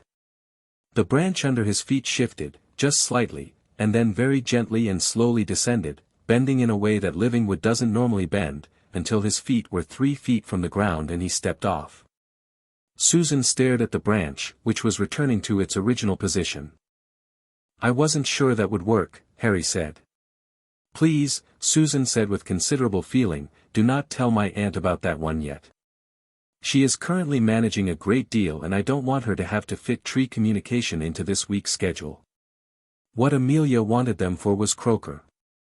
Saul Croaker arrived at Bones Manor in the mid-afternoon and was exactly what he'd seemed in correspondence, quiet, precise, with the slightly abstracted quality of someone whose attention lived mostly in questions. He was from the Department of Mysteries, which meant he'd signed more confidentiality oaths than Amelia cared to count, but he'd come with specific authorization, cleared through the minister's office, to conduct an assessment. He sat in the garden, his request, which seemed to please him, and he talked with Harry for 2 hours. Not diagnostics. Not tests. He talked with him. Amelia sat at the garden table with case files and listened with half her attention and watched with the other half. Croaker asked Harry about his accidental magic throughout childhood, specific incidents, what preceded them, how they felt from the inside. Harry answered with the accuracy and detail of someone who'd spent years quietly cataloging exactly this information without knowing why. He described the time he'd found himself on the school roof when fleeing his cousin. He described the incident with his aunt's wig, delivered with such perfect deadpan that Croaker made a sound that might have been a suppressed laugh. He described the green and silver warmth he'd produced from his hands in the medical suite, the stick in the garden, the leaf.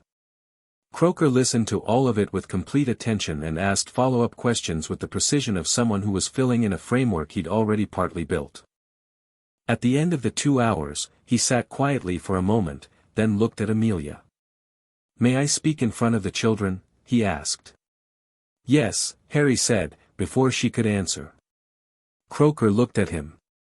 There was something in the look that wasn't the way adults usually looked at Harry. It wasn't the famous child look or the damaged child look or the remarkable child look. It was the look of a peer. "What I'm about to say will be in a formal report to Madame Bones," Croaker said. "But I'll tell you plainly first, since you're the relevant party." He steepled his fingers. "Your magical signature is not simply powerful. It is, as far as our records show, effectively unique. You are the product of a very specific convergence, but more than that, you have been developing it without instruction, without a wand, and under extraordinary suppressive pressure for 8 years." He paused. "In our department, we study things that don't fit existing categories." "You don't fit existing categories." Harry absorbed this. "Is that a problem?" "For some people, probably yes," Croaker said, with academic honesty. "For you, I think not. But it will require dedicated work to understand properly, and standard Hogwarts education, while valuable, will not be sufficient on its own." "What would be sufficient?" Amelia asked. "A curriculum designed around what he actually is," Croaker said simply. "Not what we expect an 11-year-old to manage. What he specifically can manage, which is demonstrably different." He looked at Harry. "Can I ask you something?" "Yes." "The warmth you produce from your hands. Does it respond to emotional state?" "It gets stronger when I'm paying close attention to something," Harry said. "Or when I care about something. When I was angry at the Dursleys it wasn't warmth, it was more like pressure. Static. And the difference between those two things," Croaker said carefully, "is something you learn to manage." "I had to," Harry said, without self-pity. The angry version scared them more. "Scared me too, actually." Croaker nodded. "That's control," he said. "Real control, not suppression. You learned the difference between the two without anyone teaching you." He glanced at Amelia. "He should start working with someone immediately. Not because he's dangerous, he isn't, but because leaving that magnitude of developed capacity without proper direction is the magical equivalent of leaving a brilliant mind without books." Susan, who had been sitting on the grass nearby with a very straight back and the focused expression of someone committing things to memory, said, "He has the books. He's read all the introductory texts already." Croaker looked at Harry. "They were interesting," Harry said. "But they all assume you're starting from the beginning." "I'm not starting from the beginning." Croaker smiled. It was a small, specific smile of the kind that belonged to people who spent their lives in pursuit of extraordinary things and occasionally actually found one. "No," he agreed, "you are very much not." The letter arrived the following morning, while Harry was at the kitchen table with advanced magical theory and Susan was plaiting Otto's ears in a way the dog was pretending to find undignified. Not an owl, it came through Amelia's secure flue, dropping into the great sealed and official, and when she opened it at the table her face went through the specific sequence Harry had come to recognize as large news. She set the letter down. "Someone has filed an injunction," she said. Harry looked up. "Against the investigation. And against the guardianship application." Her voice was level but very slightly clipped at the edges, the way it got when she was managing anger. "It's been filed through the Wisengamot's administrative division. Anonymous submission, which is allowable under a specific procedural provision that hasn't been used in 30 years. She looked at the letter. "Basically, someone is arguing that the investigation into Harry's welfare is politically motivated and that removing him from his family home was, this is the word they've used, precipitate." "Can they do that?" Susan said. "They can file it. Whether it holds is a different matter." Amelia looked up. "But filing it creates a formal hold on the guardianship application while the Wisengamot reviews it. Which buys whoever is behind this time." "Time for what?" Harry said. "Time to build a counternarrative. Time to find sympathetic Wisengamot members. Time to bring Dumbledore in through a different door. She folded the letter precisely. Time to try to turn this into a political fight instead of a welfare case. Harry was quiet for a moment. Then, who filed it? I don't know yet. I will. What do we do? She looked at him with the focus of someone who has already decided. We move faster, she said. The hearing is in 9 days. We need to front-load the evidence so thoroughly that the injunction collapses under its own weight before it can slow anything down. She was already standing, already thinking through the sequence. I need to call Constance. And Augusta Longbottom. And, Amelia, Harry said. She paused. He was looking at her with those clear green eyes that had been reading people since before he had words for it. Whoever filed it, he said, they had to know about the investigation quickly enough to react. And they had to know which procedural provision to use, which means they know Wisengamot process. She looked at him. It's not Dumbledore, he said. He'd come to you directly. He already did. A pause. It's someone who doesn't want to be seen doing this. Amelia was very still for a moment. Then she said, slowly, someone who benefits from the status quo remaining intact. Someone with enough institutional knowledge to use an obscure procedural provision. She picked up the letter again and turned it over. The administrative seal was from the Wisengamot division, but the submission number was in a format that, she went to the bookshelf, pulled out the Wisengamot procedural manual, a thick, unprepossessing volume that most people used as a doorstop, and opened it to the submission format index. Harry came and looked over her shoulder. He read fast, she'd noticed that. There, he said, pointing. The submission number prefix. SM before the case number, that's a senior member filing, isn't it? Someone on the Wisengamot itself. She looked at him. How do you know that? He pointed to the explanatory index at the bottom of the page, which was printed in 7-point font that most people wouldn't bother reading. It says. She turned back to the letter and looked at the number with new attention. She had 47 names on the Wisengamot. She was going to need to narrow that list, and she was going to need to do it fast, and she was going to need to do it without tipping her hand to whoever it was. She looked at the 8-year-old standing at her elbow who had just read a procedural manual index faster than most of her trained staff would have. Go get dressed, she told him. You're coming to the ministry today. Harry looked at Susan. Susan looked back with an expression that clearly said I told you so about several things at once. I'll get Otto's lead, Susan said immediately. You, Amelia said, are staying here. Susan sat back down with dignified disappointment. Otto leaned against her sympathetically. Bring me back something interesting, Susan called, as Harry followed Amelia to the hall. I'll try, he said. Outside, the summer morning was doing what Suffolk summer mornings did, gold light through the oak leaves, the particular clean smell of a garden after overnight dew, a wood pigeon making its low looping argument somewhere above the yew hedge. Harry stopped for 1 second on the threshold and took it in with the look of someone who was still, even a week later, not entirely accustomed to the fact that he was allowed to be here. Then Amelia was already moving and he followed, and the door to Bones Manor closed behind them, and somewhere inside, Susan Bones turned to her dog and said, They're going to do something dramatic today, I can feel it, and Otto's tail swept the floor in what she chose to interpret as agreement. Chapter 4, The Wisengamot. The Ministry of Magic on a Thursday morning had a different quality from the night Harry had first seen it, louder, more crowded, with the particular aggressive atmosphere of a building full of people who all believed their business was the most important business happening.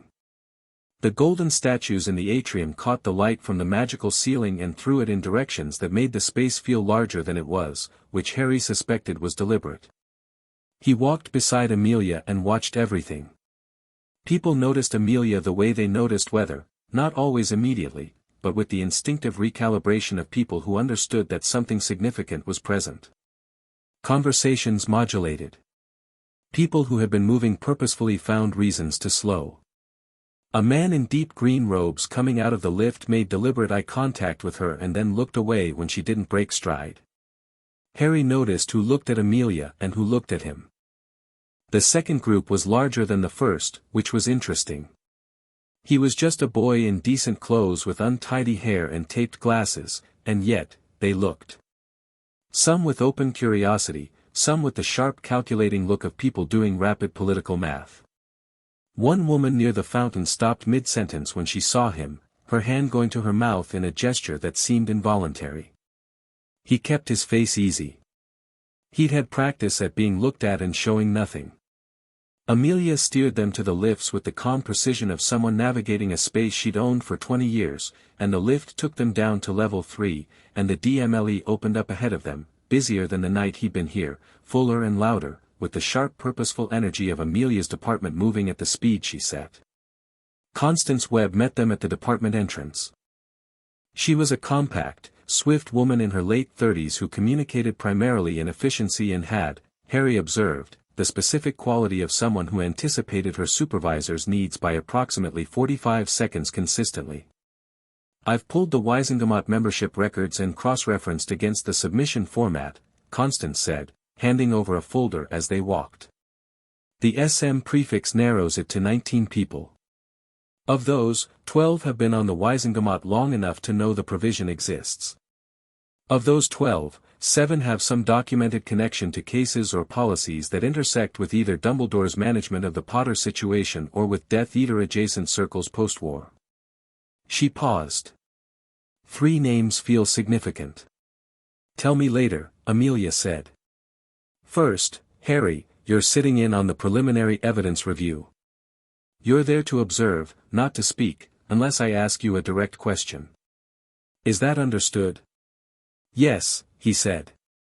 "Good." She glanced at him. "If you think of something useful, write it down." She produced a small notebook and quill from her robes and handed it to him without breaking stride. He took it. The evidence review room was smaller than Harry had expected, a long table, 7 chairs, windows that looked onto a light well rather than anything useful. Amelia's 3 senior investigators were already there with their files.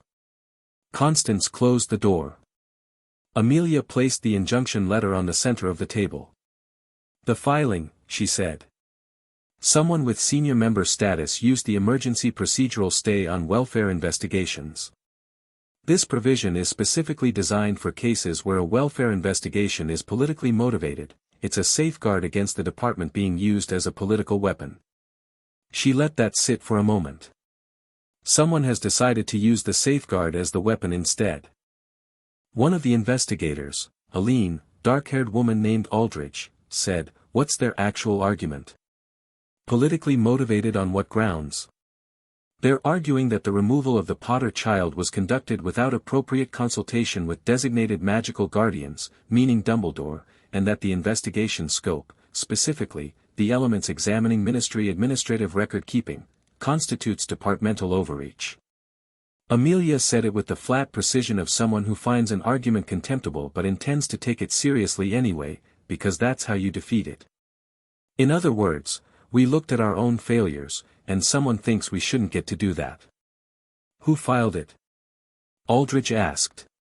Constance opened her folder. "We've narrowed to 3 likely candidates based on cross-referencing. The first is Tiberius Ogden, senior Wisengamot member for 30 years, historically allied with Dumbledore on education policy, which could cut either way.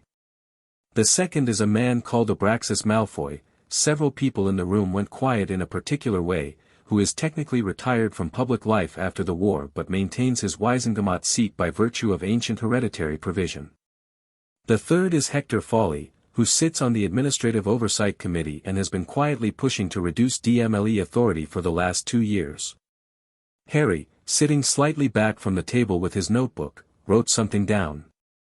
Amelia looked at him. "Yes." He turned the notebook so she could see it. He'd written, "Which one gains something if the investigation never reaches what's in the ministry record specifically, not just the Dursleys, but the edits to the file?" Aldridge leaned over and read it. Her expression shifted. Not Ogden, she said immediately. He wouldn't benefit from burying ministry record irregularities. He's the type who'd want them exposed. If anything, he's been critical of ministry transparency since the war. Not folly either, Constance said slowly. He wants to reduce DMLE authority, yes, but the record edits don't involve him. Exposing them doesn't hurt him. They all looked at the third name. Malfoy, Amelia said. Abraxas Malfoy has been on the Wisengamot since before the war. If the investigation into the edited records leads anywhere near Death Eater influence on ministry filing systems, she stopped. He's not protecting the Dursleys. He's protecting something else entirely. Something in the files, Harry said. Something in the files, she agreed. She looked at him with the appraising directness she'd shown from the first night. That's good thinking. Thank you. Now be quiet while we work out what it is. He was quiet. He watched them work, and he wrote in his notebook, and when he wrote things he pushed the notebook to the edge of the table and Constance or Aldrich would glance at it and occasionally incorporate what was there without acknowledgement, which was an efficient system and one he appreciated. At 11:30, Constance looked up from a cross-referenced file and said, very quietly, "There's a flagged report from 1981. Filed 4 weeks after the war ended. It's a routine assessment of Azkaban prisoner classifications, which Death Eaters were being held, which had been acquitted, which cases were still pending." She set the report on the table. There's an annotation in the margin. Not the text is standard. But in the margin, in pencil, in a handwriting I don't immediately recognize, someone has written the words confirmed, "Do not pursue." Next to the name Lucius Malfoy. The room was very still. Lucius Malfoy was acquitted in 1981, Amelia said. He claimed he acted under the Imperius curse. Yes, Constance said. And this report was filed by the classification officer who handled his case. She looked at Amelia. The classification officer who filed this report was later promoted twice in rapid succession. He now works in the senior administrative division of the Wisengamot. Where filings are processed, Aldrich said. Where filings are processed, Constance confirmed. Amelia sat back. Abraxas Malfoy, she said, filed the injunction not to protect his son's acquittal. That's sealed, it can't be reopened without new evidence. He filed it to prevent us from pulling threads that lead to how the acquittal was managed. Who annotated what? Who got promoted for what? She looked at the report. He's protecting a network, not a person. And he's been dormant for 7 years, Aldrich said. He filed this the moment he found out we were pulling ministry records as part of the Potter investigation. Which means he has someone watching this department. The word watching settled over the room like a change in air pressure. Harry wrote in his notebook, he'll try to interfere with the hearing itself, not just the investigation. He needs the scope reduced before it gets into open session. He pushed it across. Amelia read it. Aldrich read it. He's right, Aldrich said. I know he's right, Amelia said. She looked at Harry with an expression that contained several things, including something that was almost rueful. You shouldn't be in a position to know this much about how institutional corruption works at 8 years old. Harry considered that. Watching things carefully for a long time, he said, teaches you most of what there is to know about how people protect themselves. Nobody had a useful response to that, so Amelia stood up and said, Aldrich, I want that annotation traced. Handwriting analysis, cross-referenced against every classified document from the month after the war. Constance, pull Malfoy's full Wisengamot attendance record and find me every administrative decision he's been part of that involved Death Eater classification cases. She looked at her watch. We have 9 days until the hearing. We're not just defending the investigation anymore. We're expanding it. They broke for lunch at 1 o'clock, which meant Amelia disappeared into a meeting with the minister's office and Harry found himself in the DMLE break room with a sandwich and Constance Webb, who turned out to be considerably more interesting than her professional efficiency suggested. You read fast, she said, not looking up from her own file. I always have, Harry said. And you think in systems. She turned a page. Not everyone does. Most people think in events, this happened, then this happened. You think in patterns. Useful. Amelia thinks in systems too, Harry said. She taught me to, Constance said. I was quite bad at it when I started. Kept getting lost in the individual cases and missing the structure underneath. She glanced at him. You haven't been taught to think that way. You figured it out yourself. I had a lot of time to think, Harry said. Constance looked at him with the specific careful regard of someone who understood what that meant without requiring it spelled out. Yes, she said. I imagine you did. They ate in comfortable silence for a while. The break room had a window that looked onto the ministry's interior courtyard, not much of a view, but better than the light well. Harry watched a senior ministry official below who was having an animated one-sided conversation with a memo that kept trying to fly away. Constance, he said. The hearing in 9 days. What happens if the injunction isn't dismissed before then? She set down her sandwich with the precision of someone considering how honest to be. The injunction creates a formal challenge to the investigation's legitimacy. If it's still active during the hearing, the defense, the Dursleys' legal representative, or whoever is acting for the interests opposing the investigation, can use it to argue that the Wisengamot shouldn't hear evidence gathered under a disputed investigation. She paused. It doesn't stop the hearing. But it gives them tools to push back against specific evidence. The ministry records, Harry said. Yes. So the hearing happens regardless, but the most damaging parts, the institutional failures, the edited file, could be argued out if the injunction stands. Potentially, she said. Your aunt, Madame Bones, she corrected herself, is working to get it dismissed before Friday. But the Wisengamot moves on its own timeline. Harry thought about this. What happens to the Dursleys? That part isn't at risk, Constance said firmly.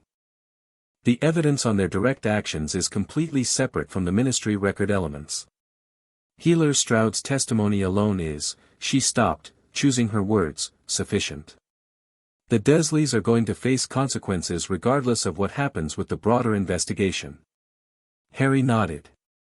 He looked at his sandwich and discovered he'd eaten it without noticing, which meant he'd been thinking harder than he'd realized. Are you scared about the hearing? Constance asked. He considered whether to give the useful answer or the honest one. No, he said. I'm careful. There's a difference. She looked at him with something he was beginning to recognize as the specific expression adults got when they wanted to say something about his age and the circumstances that had produced this particular 8-year-old and were deciding not to, because it wouldn't be useful. Yes, she said. There is. He was on his way back from the break room, following the corridor toward Amelia's office, when he turned a corner and found himself face to face with Albus Dumbledore. Not by arrangement. The old wizard was coming the other way down the corridor, accompanied by a young ministry aide who had the slightly overwhelmed look of someone escorting a force of nature. Dumbledore stopped when he saw Harry. Harry stopped when he saw Dumbledore. For a moment they simply looked at each other. Harry had been thinking about this. What he would feel when it happened, what he would say, whether the man would be what he'd been imagining, some combination of vast authority and comfortable culpability, someone whose goodness and failure were so intertwined you couldn't separate the threads. He was older than Harry had pictured, which was saying something since he'd pictured very old. He had the particular quality of very still water, appearing calm, with considerable depth. His eyes were sharp and blue and tired, and they were doing what Harry's did, which was red. Harry, Dumbledore said, and his voice was exactly what it should have been, warm, careful, and underneath both of those things, genuinely uncertain.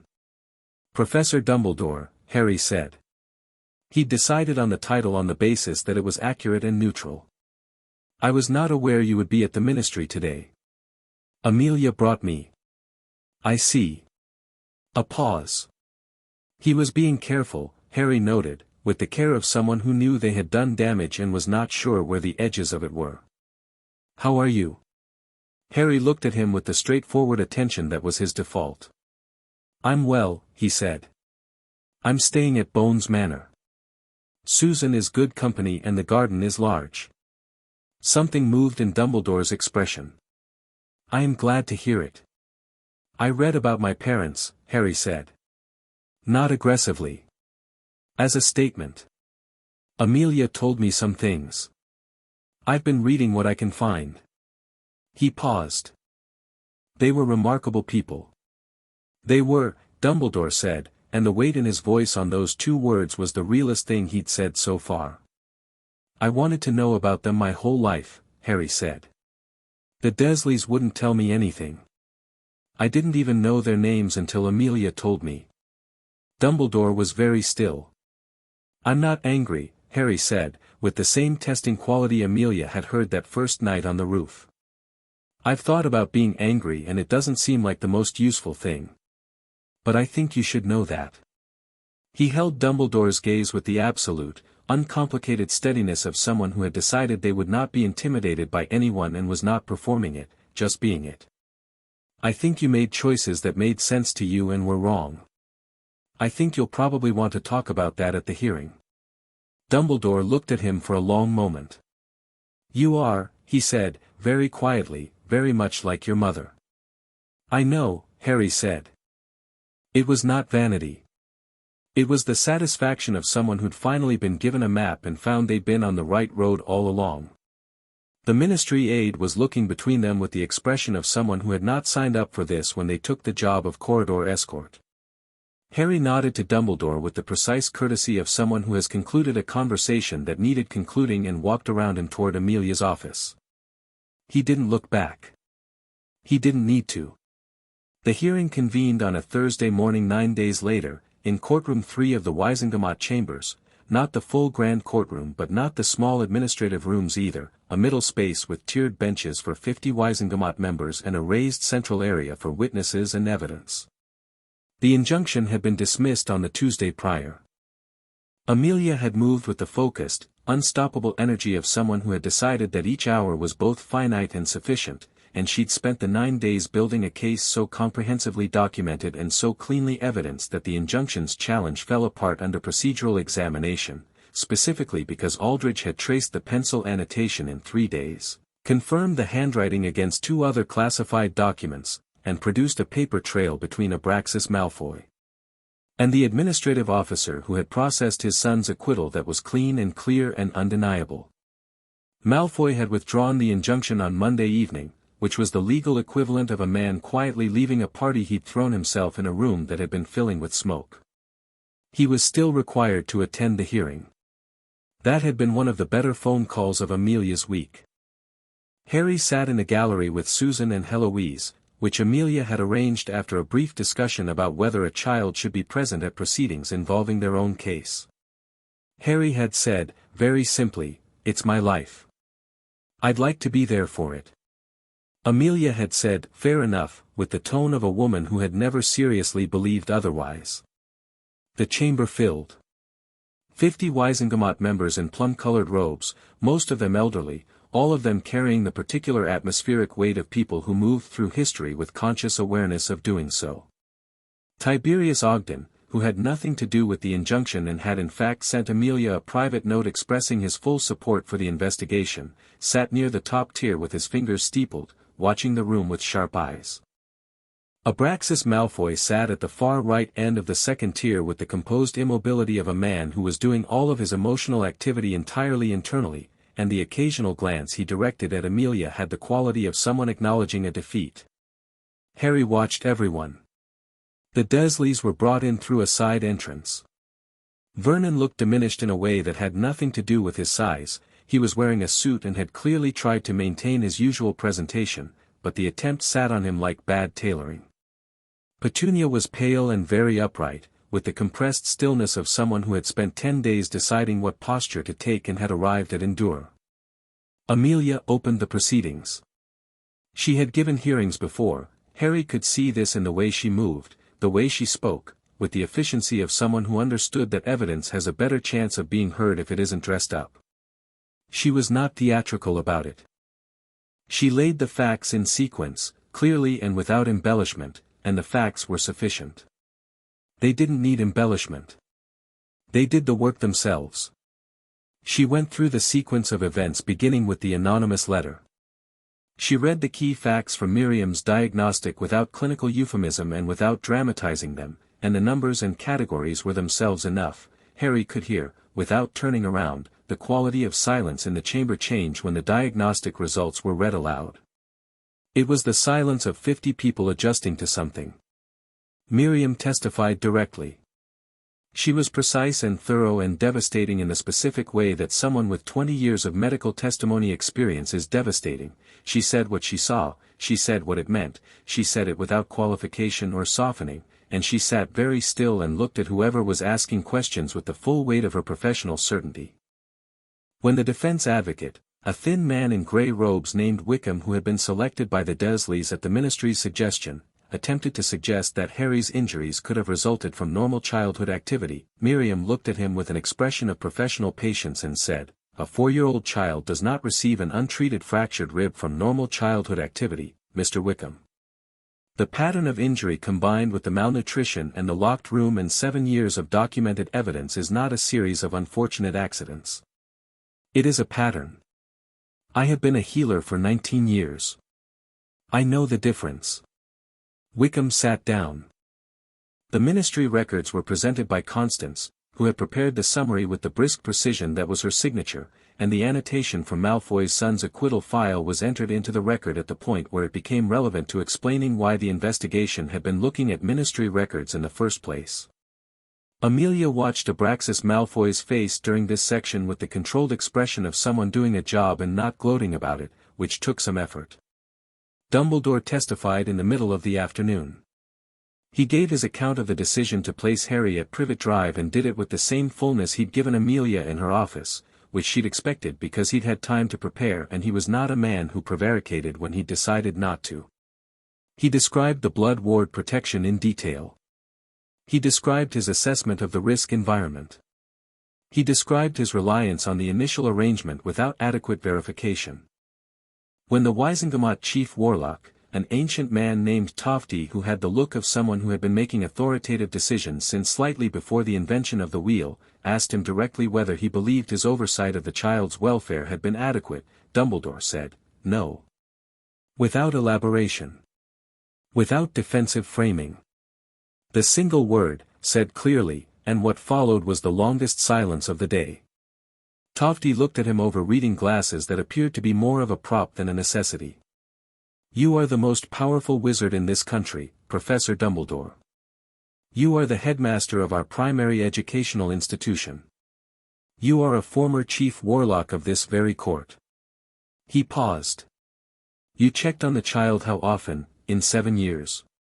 Another silence. "Adequately," Dumbledore said, and then, with the quality of a man being honest with himself in public for the first time about something, which is to say, not adequately at all. Tofty looked at him for a long moment. "The court will note the testimony," he said. In the gallery, Harry sat very still. Susan was watching him. She'd been watching him carefully all day without making it obvious, which was the sort of considerate attention that he was still not entirely sure what to do with. She didn't say anything. She just put her arm through his in the way she'd done once before, on the third night at Bones Manor when he'd come down the stairs at 2 in the morning because he'd had the sort of dream that woke him, and she'd been in the kitchen already. She was always in the kitchen at obscure hours, and she'd sat beside him on the bench and put her arm through his and they'd both just been there until it passed. He'd gone back to bed after half an hour and she'd never mentioned it. He was enormously grateful for that kind of quiet. He watched Dumbledore step down from the testimony chair and walk back to his seat, and he felt something that wasn't anger and wasn't forgiveness, something more in between that didn't have a clean name. Acknowledgement, maybe.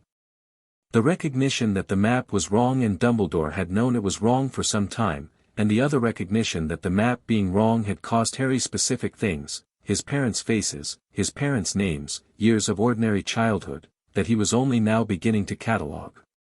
He could be angry about that. He thought he might be, sometimes, later, when he'd had more time and more space and more evidence of what normal looked like. But in the present moment, sitting in this chamber, watching this court do what courts were supposed to do, he felt mostly certain. Clear. Like a sky after weather. The verdict came in the early evening. The Wisingamot deliberated for 90 minutes, which Constance later told Harry was actually quite quick for formal proceedings, a sign that the evidence had not produced much genuine disagreement about the core facts. Vernon and Petunia Dursley were found guilty on 14 counts of child neglect and 2 counts of physical harm under Wizarding child protection statutes. The penalties included substantial fines, a formal Wizarding World restriction order that would be shared with Muggle social services, and a prohibition order that prevented them from having any contact with Harry or any other magical child in their care until formal review in 3 years. Dudley Dursley, who was not present, was not charged with anything. He was, the court noted in its finding, a child himself, and the responsibility for environment was his parents'. Harry had been asked about this separately, in a brief interview with the Wisingamot's child welfare assessor, a gentle round-faced woman named Hopkirk, and he'd said simply, Dudley did what he was taught to do. That's on them, not him. Hopkirk had written that down with the expression of someone slightly surprised by the precision of the moral thinking. Regarding Dumbledore, the court issued a formal censure, the first in his career, for the failure of oversight and the unauthorized modification of ministry welfare records. He was required to submit to a review of any ongoing ministry-adjacent custodial or protective arrangements. He accepted all of this without challenge. The ministry record irregularities, the Malfoy-adjacent material, were referred to a separate investigation, which Amelia would head. That had been Fudge's suggestion, offered in the meeting before the hearing in a tone that had surprised her with its genuine commitment, and she'd taken it. When the chief warlock announced the findings, Harry looked at his hands. He wasn't sure what he'd expected to feel. He'd spent a long time not feeling things about the Dursleys specifically because feeling things about them had been a luxury the cupboard didn't allow. Now, sitting in the high-ceilinged chamber with the verdict settling around the room, he felt, not triumph, not relief exactly. Something quieter and more permanent. The particular feeling of something that has been wrong for a long time being officially named as wrong. It didn't undo anything. But it mattered. Susan tightened her arm slightly. All right, she said quietly. Yes, he said. We can go home now, she said. Heloise said she'd make the lamb stew thing. Harry looked up at the Wisingamot chamber with its gilded ceiling and its plum-robed members and the gravity of its proceedings, and then looked at Susan. That sounds good, he said. Outside the Wisingamot chamber, while Amelia was finishing the procedural paperwork that followed verdicts and Susan was explaining to Heloise which route to take back to the flow points, Harry found himself standing alone in the corridor for a moment. Dumbledore came through the side door. He stopped when he saw Harry. They looked at each other again, the third time now, each time slightly different in character. I expect, Dumbledore said, that we will have occasion to speak properly at some point. When you're ready. Yes, Harry said. Probably. He paused. There are things I want to know about my parents that only you can tell me. I'd like to have those conversations. I would be honored to have them, Dumbledore said, and meant it. But not yet, Harry said. I'm still figuring out the map. Dumbledore looked at him, and the expression that moved across his face was one that Harry would only fully understand years later, the look of a man recognizing the thing he helped break in the process of finding out it was unbreakable. Of course, Dumbledore said. Harry nodded and turned to find Susan, who was already coming back down the corridor toward him with the efficient warmth of someone who had decided that Harry should not have to stand alone in ministry corridors any longer than strictly necessary. Heloise is going ahead, she said. Stew will be ready in an hour. Aunt Amelia said 20 minutes, which means 40. 40, Harry agreed. They walked back toward the flow points together, past the golden statues that were still throwing their misaligned shadows, past the last few ministry officials still moving through the atrium on their last business of the day, through the particular hush of a building that had processed something significant and was returning to its ordinary breathing. At the flu station, Susan handed him the powder. "You go first," she said. "Just say Bones Manor clearly. It doesn't like mumbling." He looked at the fireplace with the specific expression of someone who has been absorbing new information at high speed and is quietly certain they can do most things. "Bones Manor," he said, and threw the powder, and stepped into green fire, and the Ministry of Magic disappeared behind him. Outside, London was doing what London always did, indifferent, enormous, moving. The atrium began its slow process of emptying for the night. The golden statues stood at their posts. The magical ceiling showed the first few stars of a July evening appearing above the city, distant and very bright, and somewhere under the floor in the Department of Mysteries, in a room that almost no one had access to, a record of Harry Potter's magical signature sat in a glass case on a shelf, glowing with a steady light that had been growing incrementally every day for 9 days, and which Croaker checked every morning, and which he had not yet found sufficient language to describe. Chapter 5. The night that wasn't planned. 3 weeks after the hearing, Bones Manor had settled into something that felt, cautiously and then less cautiously, like a life. Harry had a routine. He was up early, not because he had to be, not because missing breakfast meant missing food, but because the mornings at Bones Manor had a quality he'd never encountered before and wanted to be inside. The light came through the east-facing kitchen windows at an angle that turned the room gold for about 40 minutes after sunrise, and Heloise was always there already with tea made and something cooking, and Otto would raise his head from his bed in the corner when Harry came downstairs and then put it back down, satisfied. He read in the mornings, usually outside once the dew had dried. He'd moved through the introductory wizarding texts and was now working through a more advanced selection that Croaker had sent, a stack of books from the Department of Mysteries library that had arrived with a note saying they were not to be returned until finished and that Croaker expected marginalia. Harry had been providing marginalia. Croaker had been writing back in the margins in a different ink, and the resulting dialogue happening in the white space of a book about magical inheritance theory was one of the more unusual educational experiences Harry had encountered. In the afternoon, Susan drilled him on practical theory that she'd pulled from her own Hogwarts prep materials, the Hogwarts curriculum she'd been preparing for, starting in September. She'd decided, with the brisk finality of someone who had processed a situation and extracted its productive elements, that since Harry would be coming to Hogwarts too eventually he might as well be prepared, and had appointed herself his instructor with no apparent concern about the fact that she was 12 and he was 8 and she'd never taught anyone anything. She turned out to be a very good teacher. She explained things simply, checked his understanding without condescension, and when he grasped things faster than her materials anticipated, which was often, she responded not with surprise but with the practical flexibility of someone who was improvising and finding it interesting. "You don't need the memorization exercises," she told him on the second week, setting aside a stack of flashcards.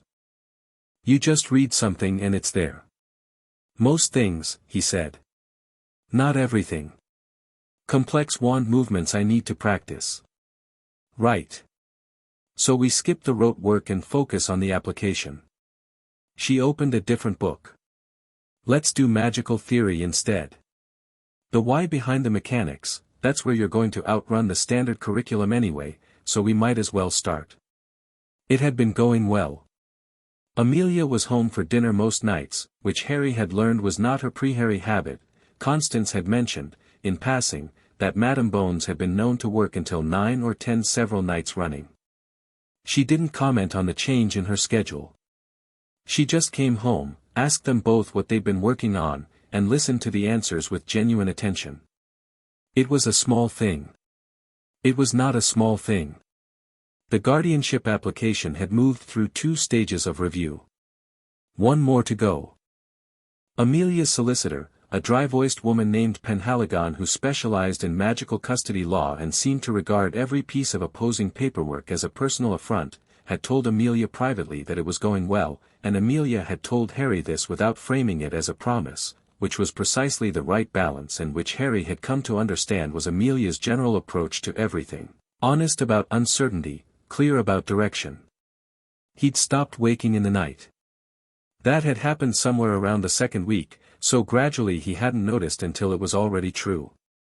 He was under the oak on a Wednesday afternoon, 3 weeks after the hearing, reading Croker's book and eating an apple and watching Otto engage in his ongoing philosophical debate with the garden birds, when Susan came around the yew hedge at a pace that was not her usual pace. "Come inside," she said. He looked at her face. She wasn't alarmed exactly. Susan Bones didn't do alarm in the usual sense, but she had the compressed focus of someone who had received information and was managing it. He came inside. Amelia was in the kitchen. She was standing, which meant she'd just arrived, still in her ministry robes. She had 2 letters on the table and was reading both with the rapid attention of someone building a picture. She looked up when they came in. "There's something happening," she said. "I need to tell you both, because it may involve this house." Harry sat down. Susan sat beside him. "Abraxas Malfoy died last night," Amelia said. "Heart failure, according to the initial report. He was 79 years old and had been in poor health for some time, so there's no immediate suggestion of anything other than natural causes." She set one letter down. "However, his death creates a specific change in circumstances. He was keeping Lucius in line," Harry said. Amelia looked at him. "Lucius Malfoy was acquitted on the basis of being under the Imperius curse," Harry said. "Abraxas was protecting the mechanism of that acquittal. He didn't want the record irregularities investigated because they'd expose how it was managed. But he was also, presumably, managing his son. A man like Abraxas, old family, old politics, he'd understand the value of restraint. Lucius without that management is different." "Yes," Amelia said. She wasn't surprised that he'd arrived there, which was its own kind of tribute. "Lucius Malfoy is now the head of his family and the primary Malfoy interest without his father's moderating influence. He also knows that we have been building an investigation into the record irregularities from his acquittal." She paused. "This afternoon, 2 hours ago, there was a break-in at the DMLE archive." Susan straightened. "Nothing was taken," Amelia said. "The intruder, or intruders, we're not certain, was interrupted before they completed whatever they'd come for. The archive holds physical copies of classified investigation files." She looked at her second letter. "The section they were in corresponds to files that intersect with both the Potter investigation and the Death Eater classification records. They were trying to get the physical copies before the investigation formal session next week," Harry said. "That's my assessment." Amelia looked at both of them with the steady directness that was her default. "We don't believe the manor is a target. The investigation files of significance are at the ministry. But I want you to know what's happening, and I want to tell you that I've asked 2 DMLE officers to do informal surveillance on the property for the next week. Not because I expect anything. Because I'd rather have them and not need them." Harry nodded. "Who interrupted the intruder?" "Aldridge," Amelia said, with a tone that indicated Aldridge had done this in a manner that was completely satisfactory. "Good." Harry paused. "Was Lucius Malfoy actually under the Imperius curse?" "No," Amelia said, without hesitation. "Based on the evidence I've reviewed, no." Harry absorbed that. "So he's a Death Eater who was acquitted through corruption, who is now without his father's restraint, who knows we're looking at the mechanism of his acquittal, and who just tried and failed to remove physical evidence." He looked at the table. "He's going to try something else." "Yes," Amelia said. "He will." "What do we do?" "We move faster," she said, which was what she'd said before, and which Harry had come to understand was Amelia's answer to most things, and which was probably the right answer to most things. The surveillance aurors settled in unobtrusively, a young witch named Proudfoot in a disillusioned position at the field's edge and an older wizard named Savage who sat in a Muggle-style car on the lane at the front. Harry knew where they were because he'd looked, and he noted that Savage was reading the same Muggle newspaper twice, which was either the cover or the sign of a man with very limited reading material. He brought Savage tea at 4 o'clock.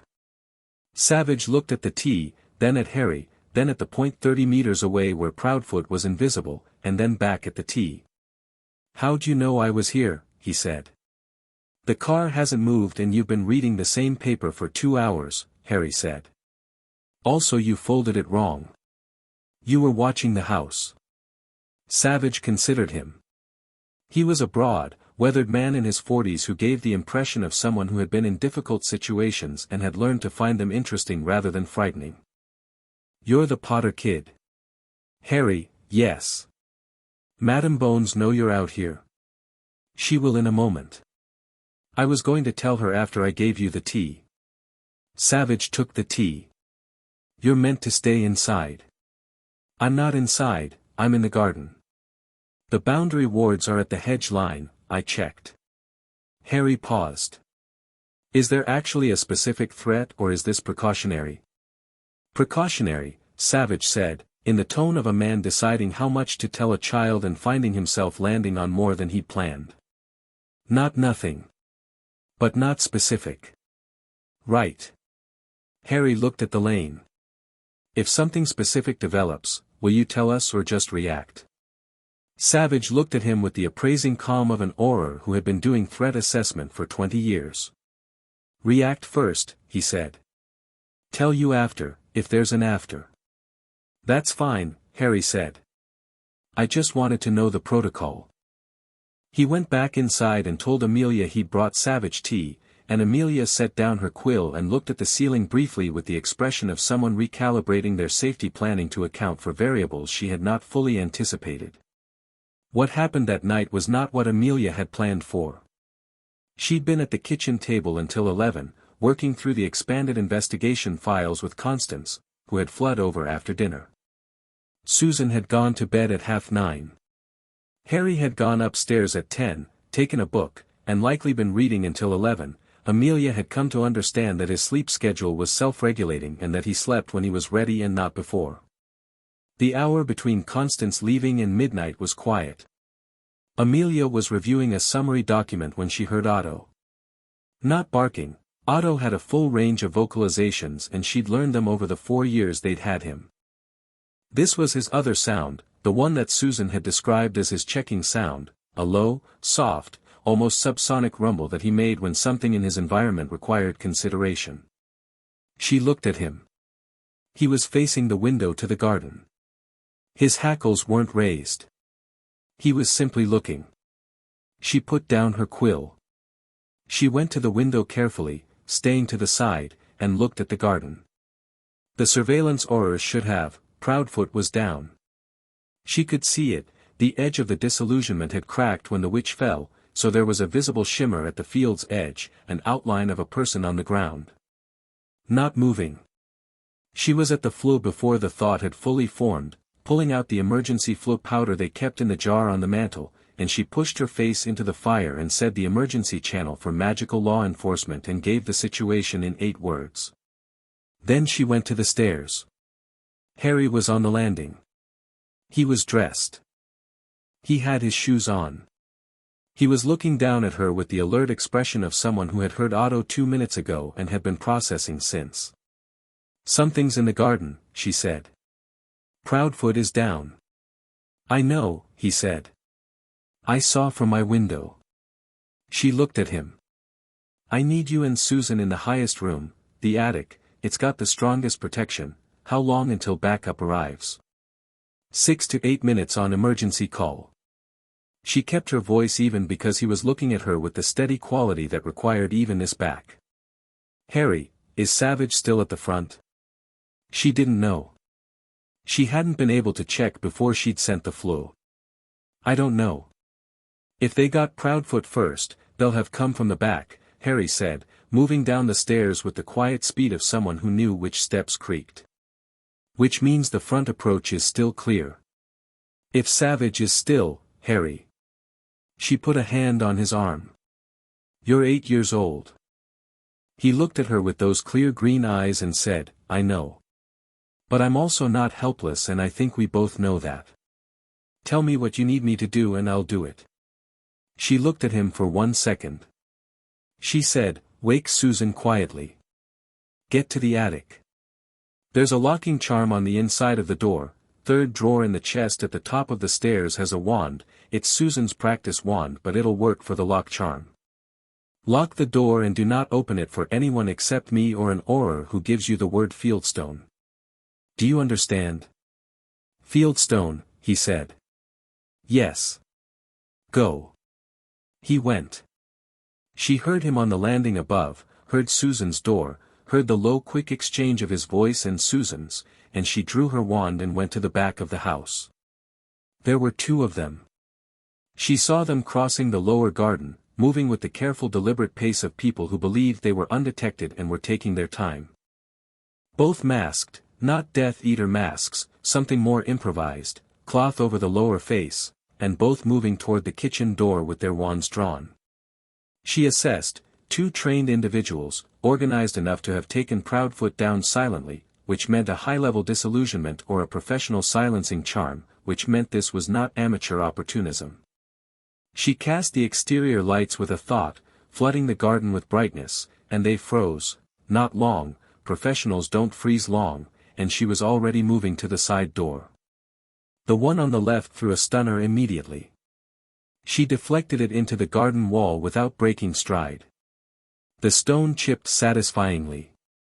DMLE, she said. Both of you, wands down. Neither of them put their wands down, which she'd expected and which simplified things considerably. What followed was the kind of duel that looked nothing like what people who'd never been in one imagined, not elegant, not sustained, not the theatrical exchanges of popular imagination. It was fast and close and aggressive, and Amelia Bones had been in enough of them over 23 years to understand that the person who controlled the distance controlled the outcome. She drove one of them back toward the lower garden wall with 3 rapid stunners in succession that kept them moving rather than aiming, while dealing with the second one's attempts to circle left with the same economical precision. The second one was better. Professional. They moved in a way that suggested actual aura training, which told her something specific and troubling about where they'd come from. She'd disarmed the first one and was dealing with the second when the back door opened. She almost snapped a jinx at the shape in the door before she registered it as Harry, and the fraction of a second she spent registering cost her. A cutting curse from the second attacker caught her left arm and she took a step back, more from instinct than pain, the blood dark on her sleeve. The second attacker turned toward Harry.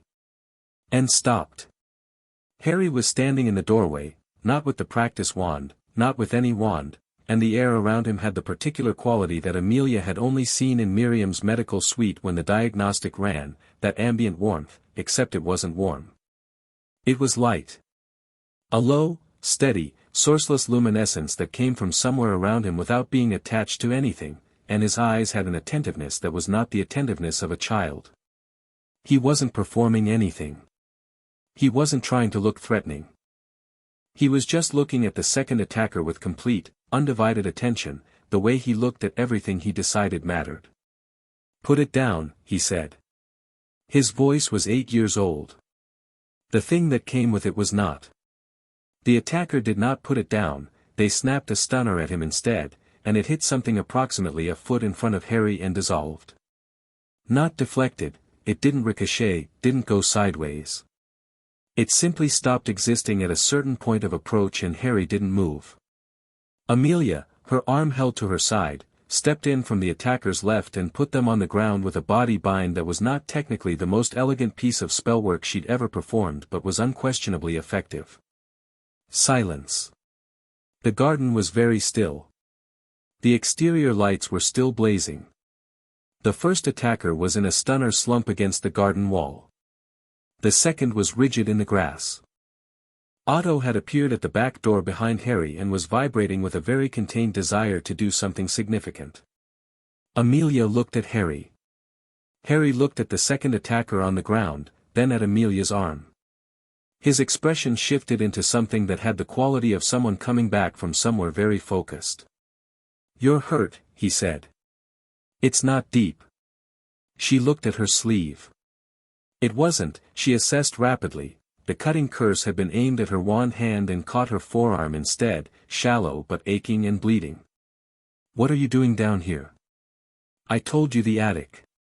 I woke Susan, she's in the attic, he said.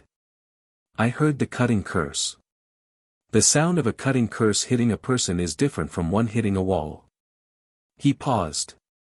I've read about it. She looked at him. I wasn't going to stand in the attic while you were bleeding, he said, with simple, flat certainty. You blocked a stunner, she said. I think I slowed it, he said, not as if this were remarkable but as if it were a distinction worth making. I'm not certain I blocked it exactly. I didn't want it to reach me and it didn't. He looked at his hands. That's how most of it works, actually. I don't want something to happen and it doesn't. I do want something to happen and it does. He paused. I know that's not how it's supposed to work. You're not supposed to be able to do it at all, she said. I know. He looked at the second attacker in the grass. Who are they? She'd been looking too. Now she stepped forward and pulled the cloth mask down from the unconscious attacker's face. She didn't recognize them immediately, but she noted the details with the trained precision of someone who would, later, after tonight was sorted, after backup arrived, after her arm was seen to and Susan was out of the attic and Proudfoot was confirmed alive, know exactly who this was and what it meant. A woman in her 30s. Strong jaw, short dark hair, ministry regulation boots of a specific issue that narrowed the probable affiliation considerably. And on her inner left forearm, just visible above the glove, the faded mark of something that had once been darker. Death Eater, Amelia said. Recent recruit, by the look of the mark, not someone from before the war. She looked at the first attacker. They came for the investigation files. You said the files were at the ministry. They are, she said. Which means they didn't know that. Which means they were working from old intelligence. She looked up at the house. They thought the physical copies were here because that's where I work from most evenings. Lucius Malfoy, Harry said. He didn't know you'd moved the physical copies when you expanded the investigation. He knew less than he thought he knew, she said, which was satisfying in the way that most things about Lucius Malfoy were not satisfying. Which is useful information in itself. Savage appeared around the side of the house at a run, and then pulled up short at the sight of the garden, two unconscious attackers, Amelia with a bleeding arm, Harry standing in the kitchen doorway looking completely unruffled, and Otto beside him radiating thwarted protective energy. Savage looked at all of it. He looked at Harry specifically. You were in the attic, he said. Susan is in the attic, Harry said. A pause. Savage said, with the tone of a man reassessing several things at once. I shouldn't have drunk it. No, I put a tracking charm in the cup, Harry said. A minor one. Linked it to the alert system on the garden boundary. I thought if someone got to Proudfoot first they'd probably try Savage second, and if Savage went down I wanted to know. A pause. The charm is one of the ones in Croker's books. It's quite basic. Amelia was going to have a conversation with Harry about performing unrequested charms on ministry orders. She was going to have it later. She was going to have it after she'd dealt with the fact that the charm had in fact told her exactly what she'd needed to know about Savage's position when backup arrived, and after she'd finished being impressed by the 8-year-old who'd planned it. Right, Savage said, in the tone of someone closing a file. Right. Backup arrived 4 minutes later, 2 full aura units, the senior on-call healer, and Constance who had apparently responded to the emergency channel herself and arrived looking professionally composed and personally furious, which was her range. Proudfoot was alive, a high-grade stunner with a compression effect that had put her under hard but without lasting damage. Constance had her on a medical port key to St. Mungo's within 10 minutes. The 2 attackers were secured, identified, transported. The garden was sealed for forensic examination. Amelia's arm was being dealt with by the healer, stitched with a healing charm that made the flesh knit uncomfortably but cleanly, when Susan appeared in the back doorway in her nightclothes, having apparently decided that the sounds of a full DMLE response unit meant the critical part was over. She looked at Amelia's arm. She looked at the garden. She looked at Harry, who was standing slightly to the side talking to Constance with the focused attention of someone being debriefed, which was more or less what was happening. "He went down," she said to her aunt. It was not quite a question. "He came down," Amelia said. Susan looked at Harry. Something moved through her expression that was complicated and specific and entirely her own. "He blocked the stunner," she said. "He thinks he slowed it." Susan made a sound. "Inside," Amelia said. "Both of you. Heloise is up, she'll make something. You're both going to eat something and then you're going to sleep, and tomorrow I'm going to have several conversations that will take most of the day." Harry finished with Constance and came over. He looked at Amelia's arm with its fresh healing, then at her face. "You're all right?" he said. "I'm all right," she said. She looked at him with the particular brand of exasperation and something much warmer that he'd been slowly becoming familiar with. "Harry. The attic." "I know," he said. "That is where I told you to be." "I know," he said again. Not defensively. Clearly. She held his gaze. He held hers.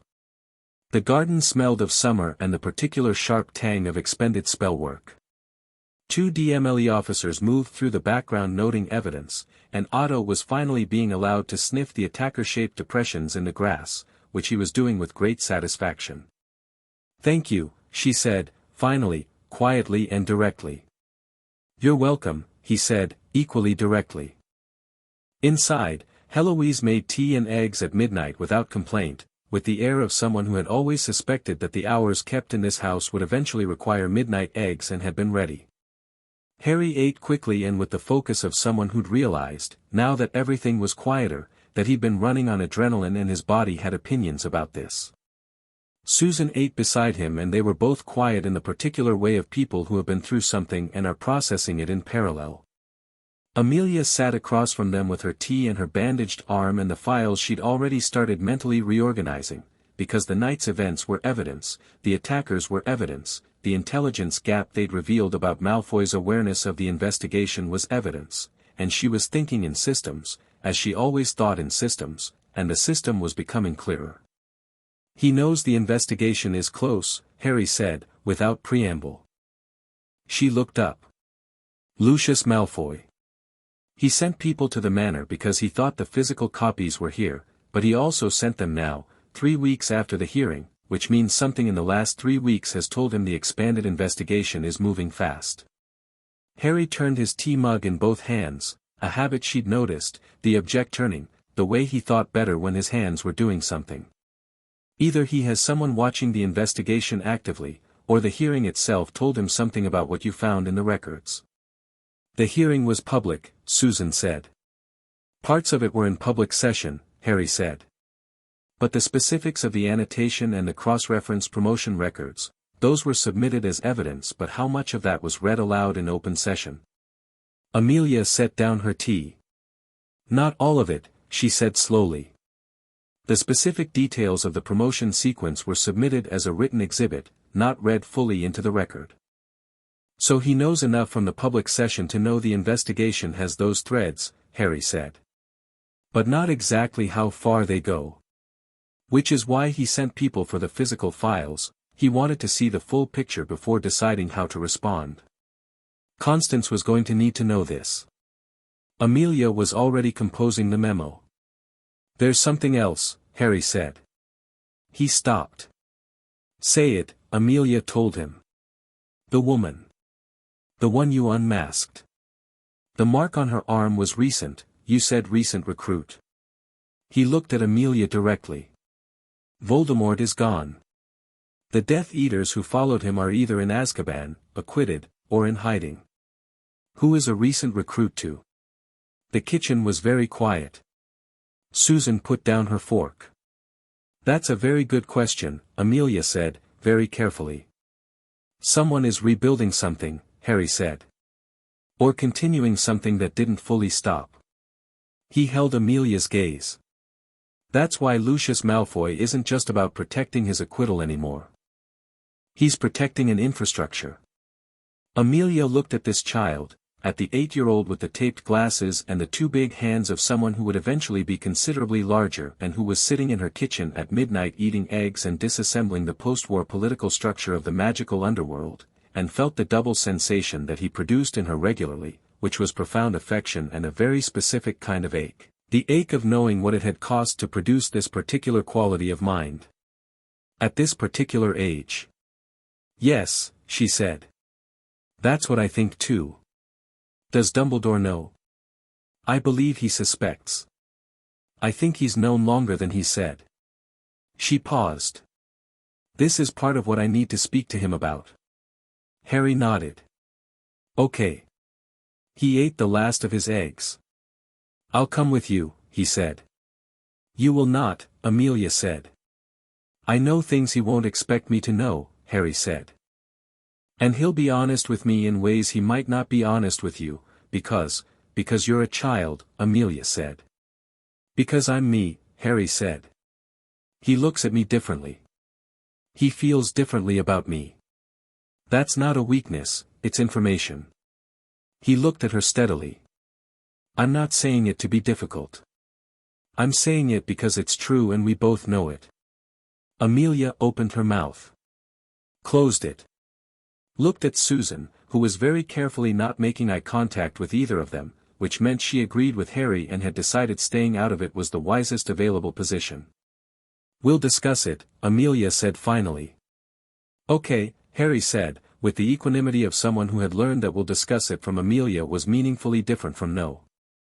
Heloise refilled everyone's tea without being asked and went back to the kitchen without comment, which was Heloise's general approach to most situations and which Harry had come to find deeply comforting. He turned his mug in his hands and looked at the window.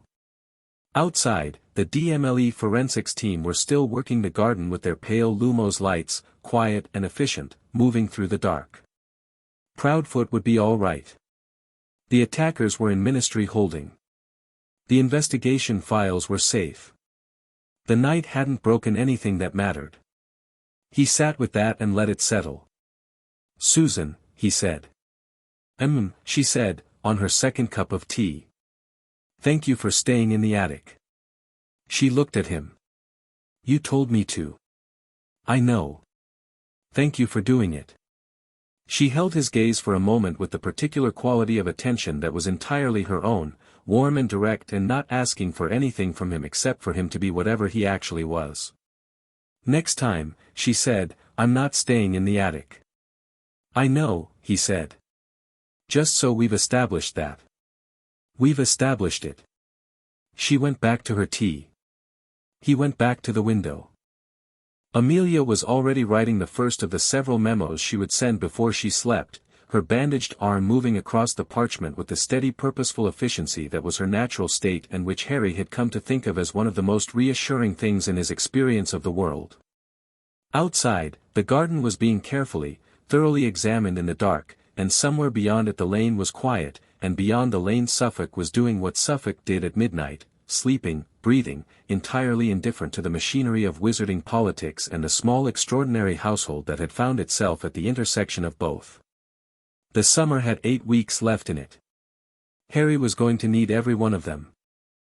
Chapter 6. What Harry Wants. August in Suffolk had a particular quality that Harry had come to think of as generous, the long evenings that didn't go dark until 9, the way the oak threw its shadow across the whole lower garden in the afternoon, the smell of the hedgerows when the air was warm and still. He'd never had a summer before, not in any real sense.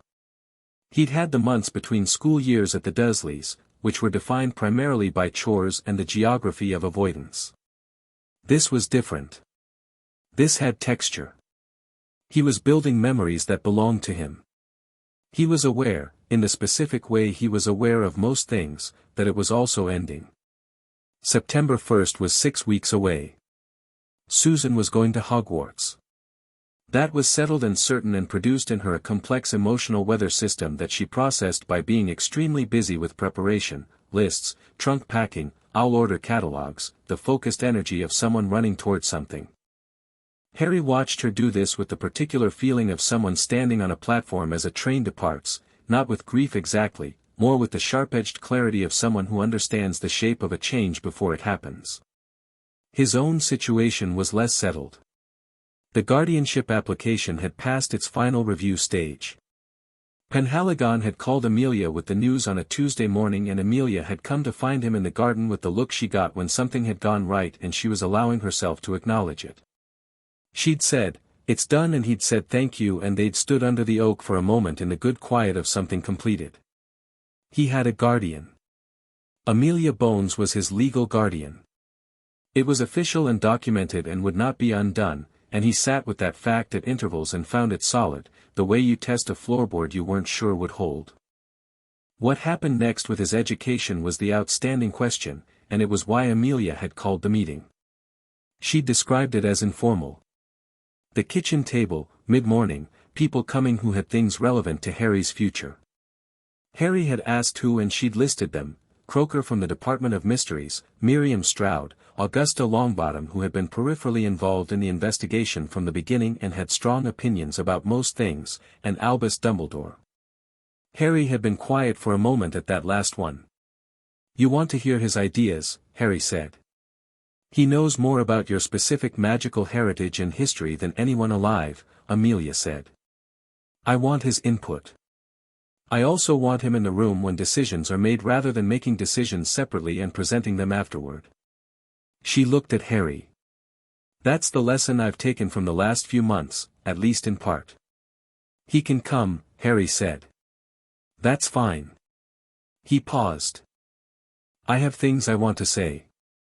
"I know," she said. "That's why you're sitting at the table, not waiting upstairs."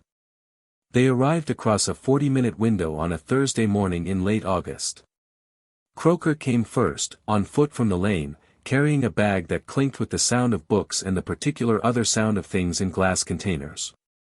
He greeted Harry with the peer-to-peer nod he developed and asked if the marginalia conversation about Chapter 7 had been resolved, which it hadn't, and they picked it up for 10 minutes while the kitchen filled. Miriam arrived through the floor looking the way she always looked, composed, direct, carrying her healer's bag on pure habit even though this wasn't a medical visit. She checked Harry's wrist without being asked, declared it perfect, and sat down with tea. Augusta Longbottom was not what Harry had been imagining from the name. He'd been imagining someone austere and institutional. She was austere, certainly, but in the manner of someone who had been through enough that austerity was just efficiency rather than effect, and she had the particular quality of a woman who had decided at some point that she would say what she thought or say nothing, and had not said nothing since. She looked at Harry when she arrived with sharp, measuring eyes and said, "You're smaller than the newspapers made you sound." They kept saying young man. "You're a boy." "I'm 8, Harry said. "I know how old you are," she said. "I was making a different point." She sat down, accepted tea from Heloise, and looked at Amelia. "Where's Dumbledore?" "Coming," Amelia said. "Good," Augusta said, in a tone that suggested she had things to say to Dumbledore that had been queuing for some time. Dumbledore arrived at 5 to 10. He came through the flue with the contained grace of someone who was very large and very old and moved through the world with awareness of both. He looked around the kitchen, at Croker, at Miriam, at Augusta with a slight inclination of his head that acknowledged history, at Amelia, and then at Harry. "Good morning," Harry said. "Good morning, Harry." He sat in the remaining chair, accepted nothing from Heloise, and folded his hands on the table. He did not say anything else yet.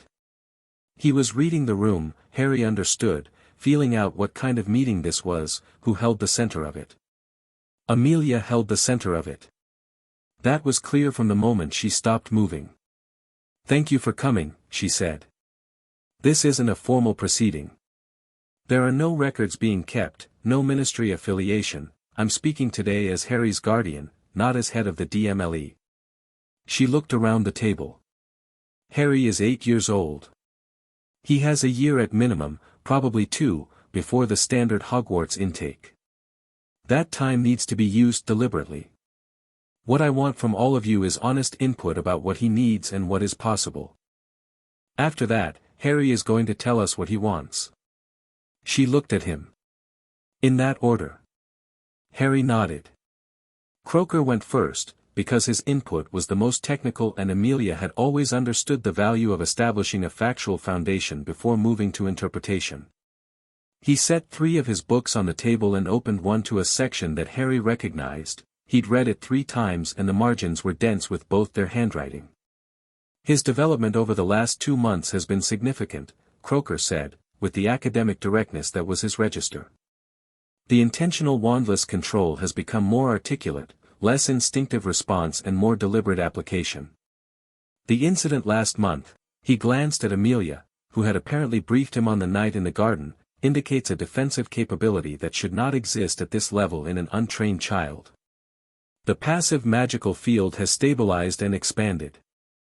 He is, by every metric I have, developing in a manner that has no clear precedent in our modern records. Augusta Longbottom made a sound. Not skeptical, interested. My grandson has unusual magical manifestation, she said to the table generally. Nothing approaching this, but unusual. There is precedent in old family histories.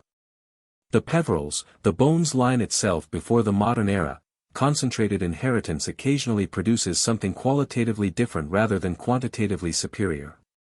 Yes, Croker said, with the appreciation of someone whose research had just been validated from an unexpected source. The distinction matters. This isn't simply exceptional power. It's a different mode of magical interaction. He looked at Harry. Would you describe it, if you're willing? Harry had thought about how to describe it and found it still imprecise. It's like, most of the books describe magic as something a wizard does. An action that goes from the person outward. For me it's more like a conversation.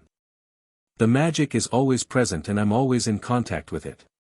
When I want something to happen it's more like asking than commanding. He paused. The intention matters more than the mechanics. If I understand deeply what I want, the how tends to follow. Dumbledore was looking at him with an expression that had several layers. The top layer was professional interest. Under it was something more personal that Harry had learned to recognize in Dumbledore's face in their limited interactions, the weight of history, the particular grief of a man who knew exactly whose son was sitting across from him. Lily was similar, Dumbledore said quietly. Not in the same degree, but in the quality. Her spell work was always more intuitive than mechanical. She said once that she felt magic as, he paused, choosing the word, a dialogue. Harry looked at him. She was extraordinary, Dumbledore said, and said it directly to Harry, not to the room, which was different and which Harry received differently. Tell me something specific about her, Harry said. You said you would, when I was ready. He held Dumbledore's gaze. I'm ready. The table went slightly quiet in the way of people who have decided to give space to something. Dumbledore was quiet for a moment. Then, in her 6th year, she performed a healing charm on a 3rd year who had been quite badly injured in a care of magical creatures incident. It was not a charm she had been taught. It was not in the curriculum for her year. She had read about it, seen its theory, and she simply did it. Cleanly and completely. Professor Slughorn found her afterward and told her it had been one of the finest pieces of innate spell work he'd seen in 40 years of teaching. A pause. She waved him off and went to charms, because she had an essay due. Something moved through Harry's chest. Not quite grief, he hadn't known her, had nothing to miss in the direct sense, but adjacent to it, the feeling of recognizing yourself in a person you never met, finding your own face in a description. She sounds like she didn't have much patience for fuss, Harry said. None whatsoever, Dumbledore said, with something in his voice that was very close to warmth and arrived without any of the careful management that usually accompanied his speech. Harry filed this, the specific detail, the healing charm, her impatience with admiration, in the place he'd been building for his parents, the map Amelia had promised him. All right, he said. Miriam spoke next about the physical and developmental picture. The malnutrition had been fully addressed, the bone fractures had healed cleanly, his sleep had normalized. She gave this with clinical precision and no sentimentality, which was exactly right, because it closed the chapter on that part and moved them forward. Then she said something that hadn't been discussed in the medical reports. I want to be direct about something. The suppression Harry experienced for 8 years, the sustained external pressure against his magical development, could have produced lasting damage. Magical compression in formative years can create blockages that persist into adulthood. Warped channels. Areas of development that simply don't occur because the window closes. She looked at Harry. I expected to find that. But? Amelia said. His magic fought back, Miriam said simply. Not against the people, against the suppression itself. The pressure created resistance and the resistance created strength. He's not damaged. If anything, he's more thoroughly developed than the absence of pressure would have produced. She paused. That's not a recommendation for what he experienced. It is simply what happened. What was trying to grow in the dark, Augusta Longbottom said. They all looked at her. Old family saying, she said, without elaboration, and drank her tea. Harry thought about the foxgloves in the corner of the garden behind the yew hedge, the ones that had grown for years without cultivation, pushing up through the dark under the oak roots and into whatever light they could find. Augusta spoke last before Harry, and she did it with the directness of someone who had decided the diplomatic register was for other people.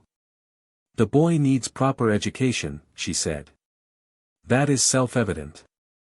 The question is what form. I am going to say something that some of you will find uncomfortable, and I want to say it plainly. She looked at Dumbledore. Standard Hogwarts curriculum is not sufficient. Dumbledore did not look uncomfortable. He looked thoughtful. I would agree, he said. Augusta blinked. This was, Harry gathered, not the response she'd prepared for. You would. The standard curriculum is designed for the median of magical ability, Dumbledore said. It serves that median very well. Harry is not that median in any meaningful sense, and teaching him only what we teach everyone else would be the educational equivalent of, he searched for the word, giving an exceptional musician scales for years and calling it training. There are precedents for individual instruction, Croker said. Before the standardization of Hogwarts curriculum in the late 19th century, gifted students were frequently taught by arrangement, master practitioners, departmental mentors, private tutorial alongside formal schooling. The Department of Mysteries, Amelia said, has expressed interest in a formal mentorship arrangement. Croker, you indicated this in your last report. I did, Croker said. And I want to be specific about what that means. It is not about recruiting him or annexing him or treating him as a research subject. He said this firmly and in the general direction of where he imagined the skeptical response would come from. It is about giving him access to the kind of knowledge and the kind of questions that match the level he's already operating at. The theoretical foundations, the historical depth. Things that Hogwarts' standard years won't reach until 5th or 6th year at earliest, and even then not fully. Hogwarts can accommodate a modified track, Dumbledore said. I have done it once before, for a student in somewhat different circumstances. It requires coordination and it requires the student to be a participant in designing it rather than a recipient of it. He looked at Harry. And I understand that is what this part of the meeting is for. Amelia looked at Harry. Everyone at the table looked at Harry. He'd been listening to all of it with the complete attention he brought to everything, the notebook open in front of him with several things written in it that he'd jotted during the technical discussion, and he looked around the table at each person in turn, Croker, Miriam, Augusta, Dumbledore, Amelia, with the measuring steadiness that had been his default since the first night she'd met him. Then he closed the notebook. I want to go to Hogwarts, he said. Not yet, I know the timeline, I know I have 2 years at least. But that's where I want to go eventually.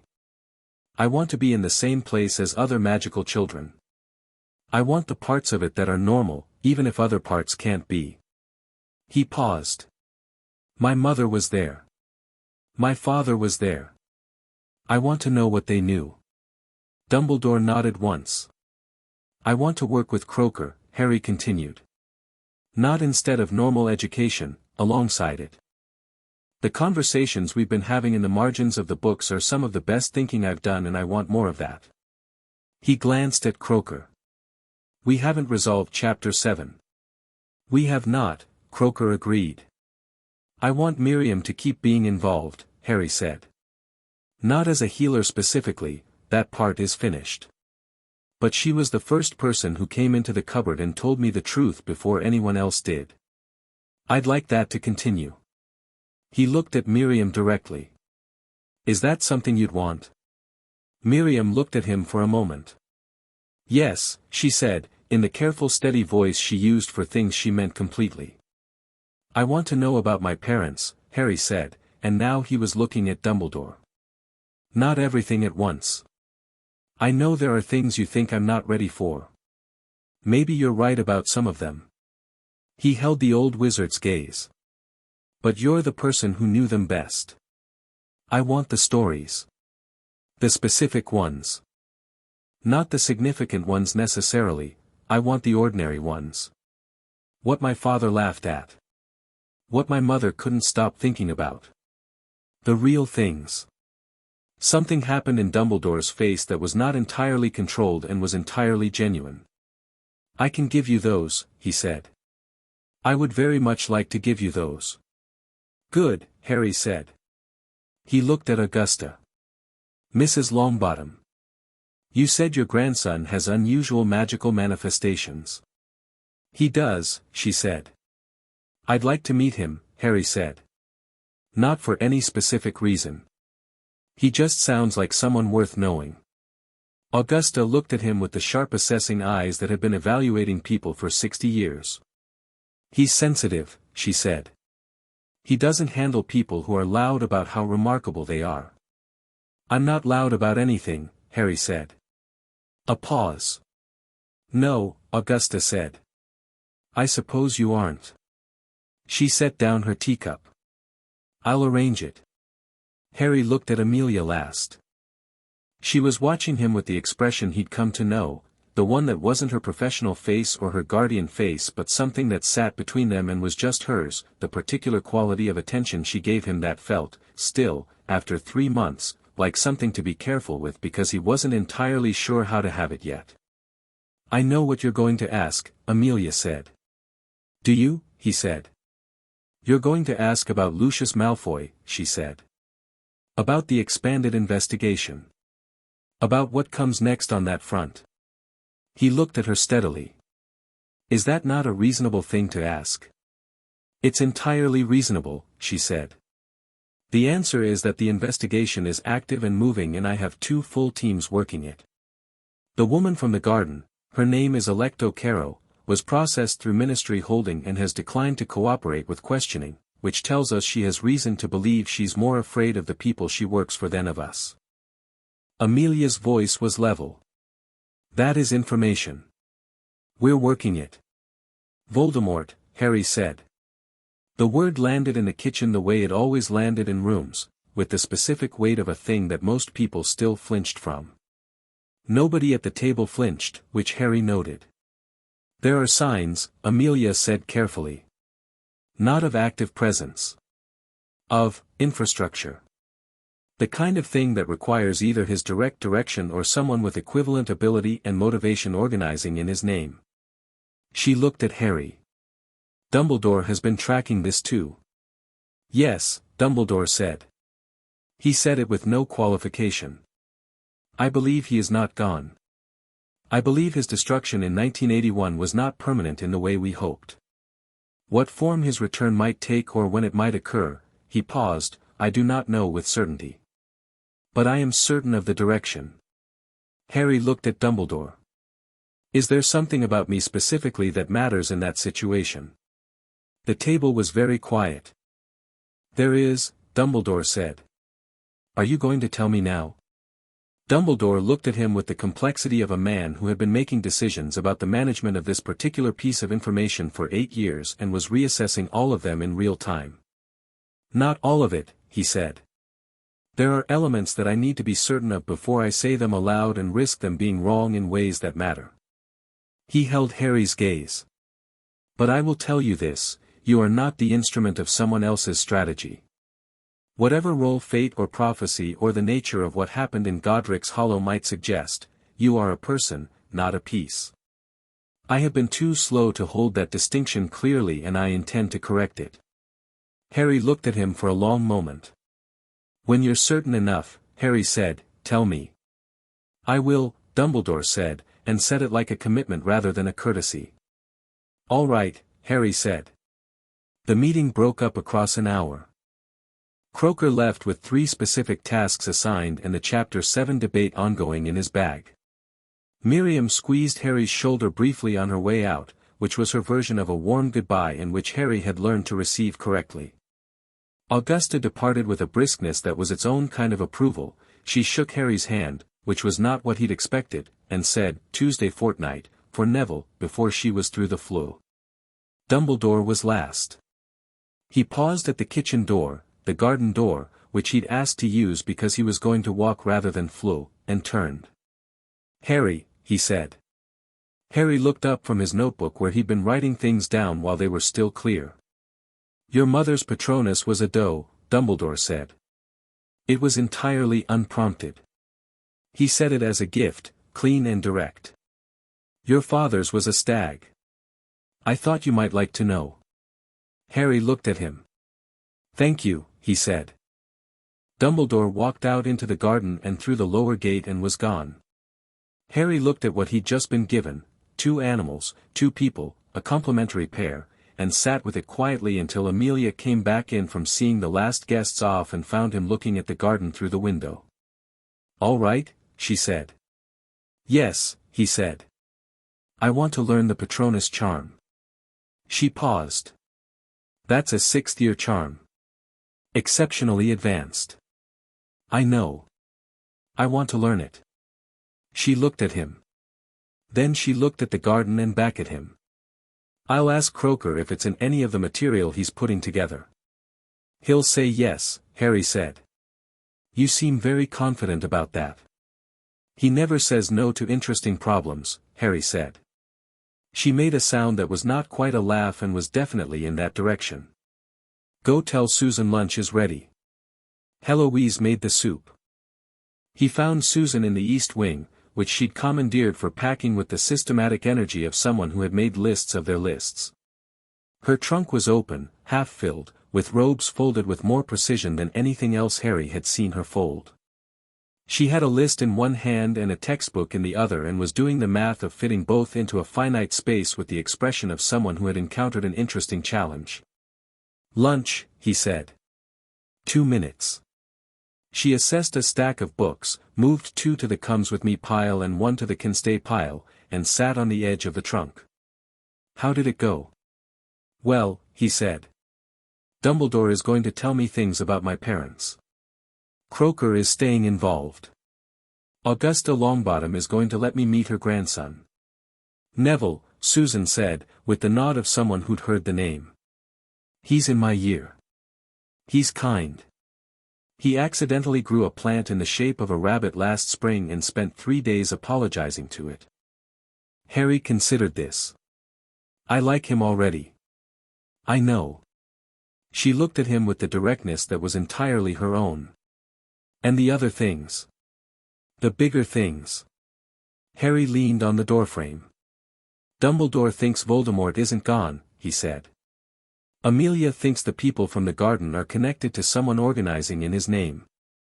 There's something specific about me that matters in that picture and Dumbledore isn't sure enough to say it yet.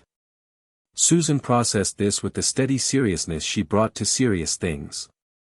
Are you scared? No, he said. Then, honestly, I'm paying attention. I think that's more useful. She looked at him for a moment. You know when I go to Hogwarts, she said carefully, you're going to have to write me letters. I know. Detailed ones. Not just things are fine, I can tell when you're summarizing. I'll write detailed ones, he said. And I'll write back with everything that's happening. Because if there are things going on that matter, I want to know. We think better together. She said this last part with the slight defensiveness of someone stating a fact they feel shouldn't need stating. We do, he agreed. She seemed satisfied with that. She stood up from the trunk and put her book in it and picked up her list. "Lunch," she said, and went past him into the hall. He stood in the doorway of her half-packed room and looked at it for a moment, the evidence of a future she was walking toward, organized and anticipated and fully hers. 6 weeks. He'd have the house to himself in a different way. Amelia, Heloise, Otto, the oak in the garden. Croker's books in the post, increasingly argumentative. Letters from Susan that would be, he was certain, extremely detailed and probably include diagrams. He was going to be all right. He went downstairs. 3 days later, a letter arrived. Not through Amelia's secure flow, not through official channels. Through the kitchen window, delivered by an owl that landed on the sill with the casual confidence of an owl that had been reliably making deliveries for a very long time and expected to be received accordingly. Harry was the only one in the kitchen. He took the letter. The envelope was heavy parchment, sealed in dark red wax with a crest he recognized from the books, a badger, a lion, a snake, an eagle, arranged around a large letter H, and beneath it a motto he'd read about, Draco Dormiens Nunquam Titilandus. His name was written on the front in an ink that appeared to be moving very slightly, each letter settling and resettling like it was being continuously written. Mr. H. Potter, The Guest Room, Bones Manor, Suffolk. He opened it. The standard Hogwarts acceptance letter was inside, which he recognized from Susan's copy 2 months ago, the list of supplies, the details, the instructions for purchasing materials on Diagon Alley. He set that aside. Behind it was a second letter, smaller, on plain parchment. He unfolded it. Dear Harry, you will know that the standard age for Hogwarts entrance is 11. I am aware that you are 8, and I am aware that you are aware of this. I am not writing to ask you to attend Hogwarts early, that would not be appropriate and I believe you would agree. I am writing to tell you that when you do come, in 3 years, at the standard time, in the normal way, you will find that I have made certain adjustments to accommodate the reality of who you are. This is not special treatment in the sense of exemption from challenge. It is special treatment in the sense that a Muggle school teacher might modify their expectations for a student who arrived already literate. The starting point will be different. The destination will be further. I would also like you to know, since you asked me for ordinary things, that your father once transfigured my lectern into a particularly indignant flamingo during his 5th year. It stood there for 45 minutes before I was able to reverse it. He was given detention. He thought it was entirely worth it. I did too, although I could not say so at the time. I look forward to meeting you properly, in 3 years, on the 1st of September. Yours sincerely, Albus Dumbledore. Harry read this twice. Then he read the flamingo detail a 3rd time specifically. He folded both letters carefully and put them in the inside pocket of his jacket, which was where he kept the photograph of his parents, the only one he had, found folded in quarters at the bottom of his cupboard on the last morning at Privet Drive, small and slightly creased but clear, his mother and father young and bright-eyed and laughing at something outside the frame. He went to the garden. Under the oak, which was in full late August density, casting shadow across most of the lower lawn, he sat down in the roots and looked up through the canopy at the sky, blue and high and doing nothing in particular, just being large and available the way skies are. He thought about a stag and a doe. He thought about Lily Evans performing a 6th-year healing charm because she'd read it and it was there. He thought about James Potter transfiguring a lectern into a flamingo and finding it entirely worth it. He thought about the thing Dumbledore had said about fate and prophecy and pieces, the thing he hadn't yet told Harry the full shape of, the something specific about him that mattered. He knew it was there. He would know it, eventually. And it would matter in a way that probably involved difficulty and possibly involved danger and almost certainly involved the not-gone presence of someone who had tried to kill him when he was 15 months old and had, for reasons nobody fully understood yet, failed. He sat with all of that. Then he got out his notebook, uncapped his quill, and wrote at the top of a clean page, "Things I know. Things I need to know. Things I will find out." He filled the first list easily. It was long now, considerably longer than it had been on the day Amelia's secretary had handed him a notebook in the DMLE evidence review room. He had a name for his parents. He had their faces. He had a doe and a stag. He had a flamingo. He had the specific quality of his mother's magic described by two different people who had loved her, and the knowledge that it was in him, the same essential quality, the conversation not command, the warmth and the depth and the way intention preceded mechanics. He had Amelia. He had Susan, for 6 weeks more and then by letter. He had Croker's books and Miriam's steady attention and Augusta Longbottom's brisk uncomplicated expectation that he would be worth knowing. He had Bones Manor, which was his, legally and actually, for as long as mattered. He had, for the first time, the full shape of a present tense that was his own. The second list was shorter, which was not because there were fewer things to know but because he'd gotten better at distinguishing between things he needed now and things that would arrive in their own time. He needed to understand what Dumbledore knew about the prophecy. He needed to understand the full nature of what lived in his magical signature, the thing Croker was working on, the thing that had no clean category. He needed to learn the Patronus charm. The third list he left for last, and it was the one he'd always kept, the deep underlying list that was less academic than the others, the list of things you can't plan for but can be ready for. He'd been keeping this list his whole life without ever writing it down, the list of possible futures and responses, the catalogue of contingencies maintained by a child who had learned very young that the world was not reliably organized in your favor and that the only reliable thing was your own readiness. He wrote at the top of the third list, "Pay attention." Below that, "Don't hide." Below that, "Choose." He looked at those three things for a moment. They were exactly what they needed to be, not a plan, not a promise. A posture. The way you stand facing whatever comes.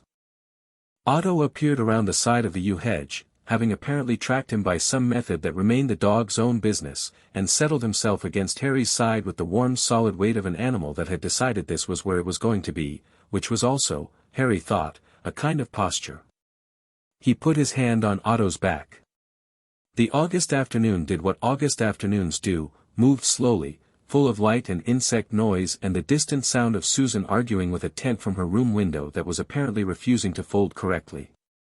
He could hear Amelia's voice underneath it, the patient instruction that had the slight quality of suppressed amusement she got when Susan was being dramatic about practical things. The sound of the house. His house. He closed the notebook, leaned back against the oak roots, looked up at the sky through the leaves. 3 years until Hogwarts. He was going to be ready. For weeks after that, on the 1st of September, Harry stood on the front step of Bones Manor with Susan's trunk between them and Otto sitting on Harry's foot in protest at the impending departure, while Amelia loaded the ministry car that she'd arranged specifically to drive Susan to King's Cross rather than Flow, because Susan had asked for the full Muggle experience of arriving at a train station and Amelia had said yes the way she said yes to things that mattered. Susan was wearing her school robes and trying to look purely excited and mostly succeeding. "Okay," she said, to Harry, which was the full content of a goodbye that meant considerably more. "I'll write first," he said. "You'd better," she said. "Detailed." "Detailed," he agreed. She picked up her owl's cage and looked at him for one moment with the specific quality of attention that was entirely hers, direct and warm and asking nothing, just acknowledging what was there. Then she got in the car. Amelia looked at Harry from the driver's side. "Back inside," she said. "Heloise has breakfast. I'll be back by noon." "Okay," he said. He watched the car go down the lane and turn at the corner, and the September morning was already cool at the edges in the way that meant summer had made its decision, and behind him the house was warm and lit and full of the sounds it made, Gerald the boiler and the settling east wing and the oak's slow argument with the wind. He went inside. He ate Heloise's breakfast. He wrote Susan a letter that was, by any measure, extremely detailed. He sent it with the house owl before Amelia was back. Then he went to the oak, sat in the roots, opened Croker's book to chapter 7, took out his quill, and wrote in the margin, "Still wrong. Here's why." He sent it back before lunch. Croker's response arrived by dinner, 4 pages of close-written argument in the margins and a single line at the top, "You may be right." Infuriating. Continue. Harry smiled. He continued.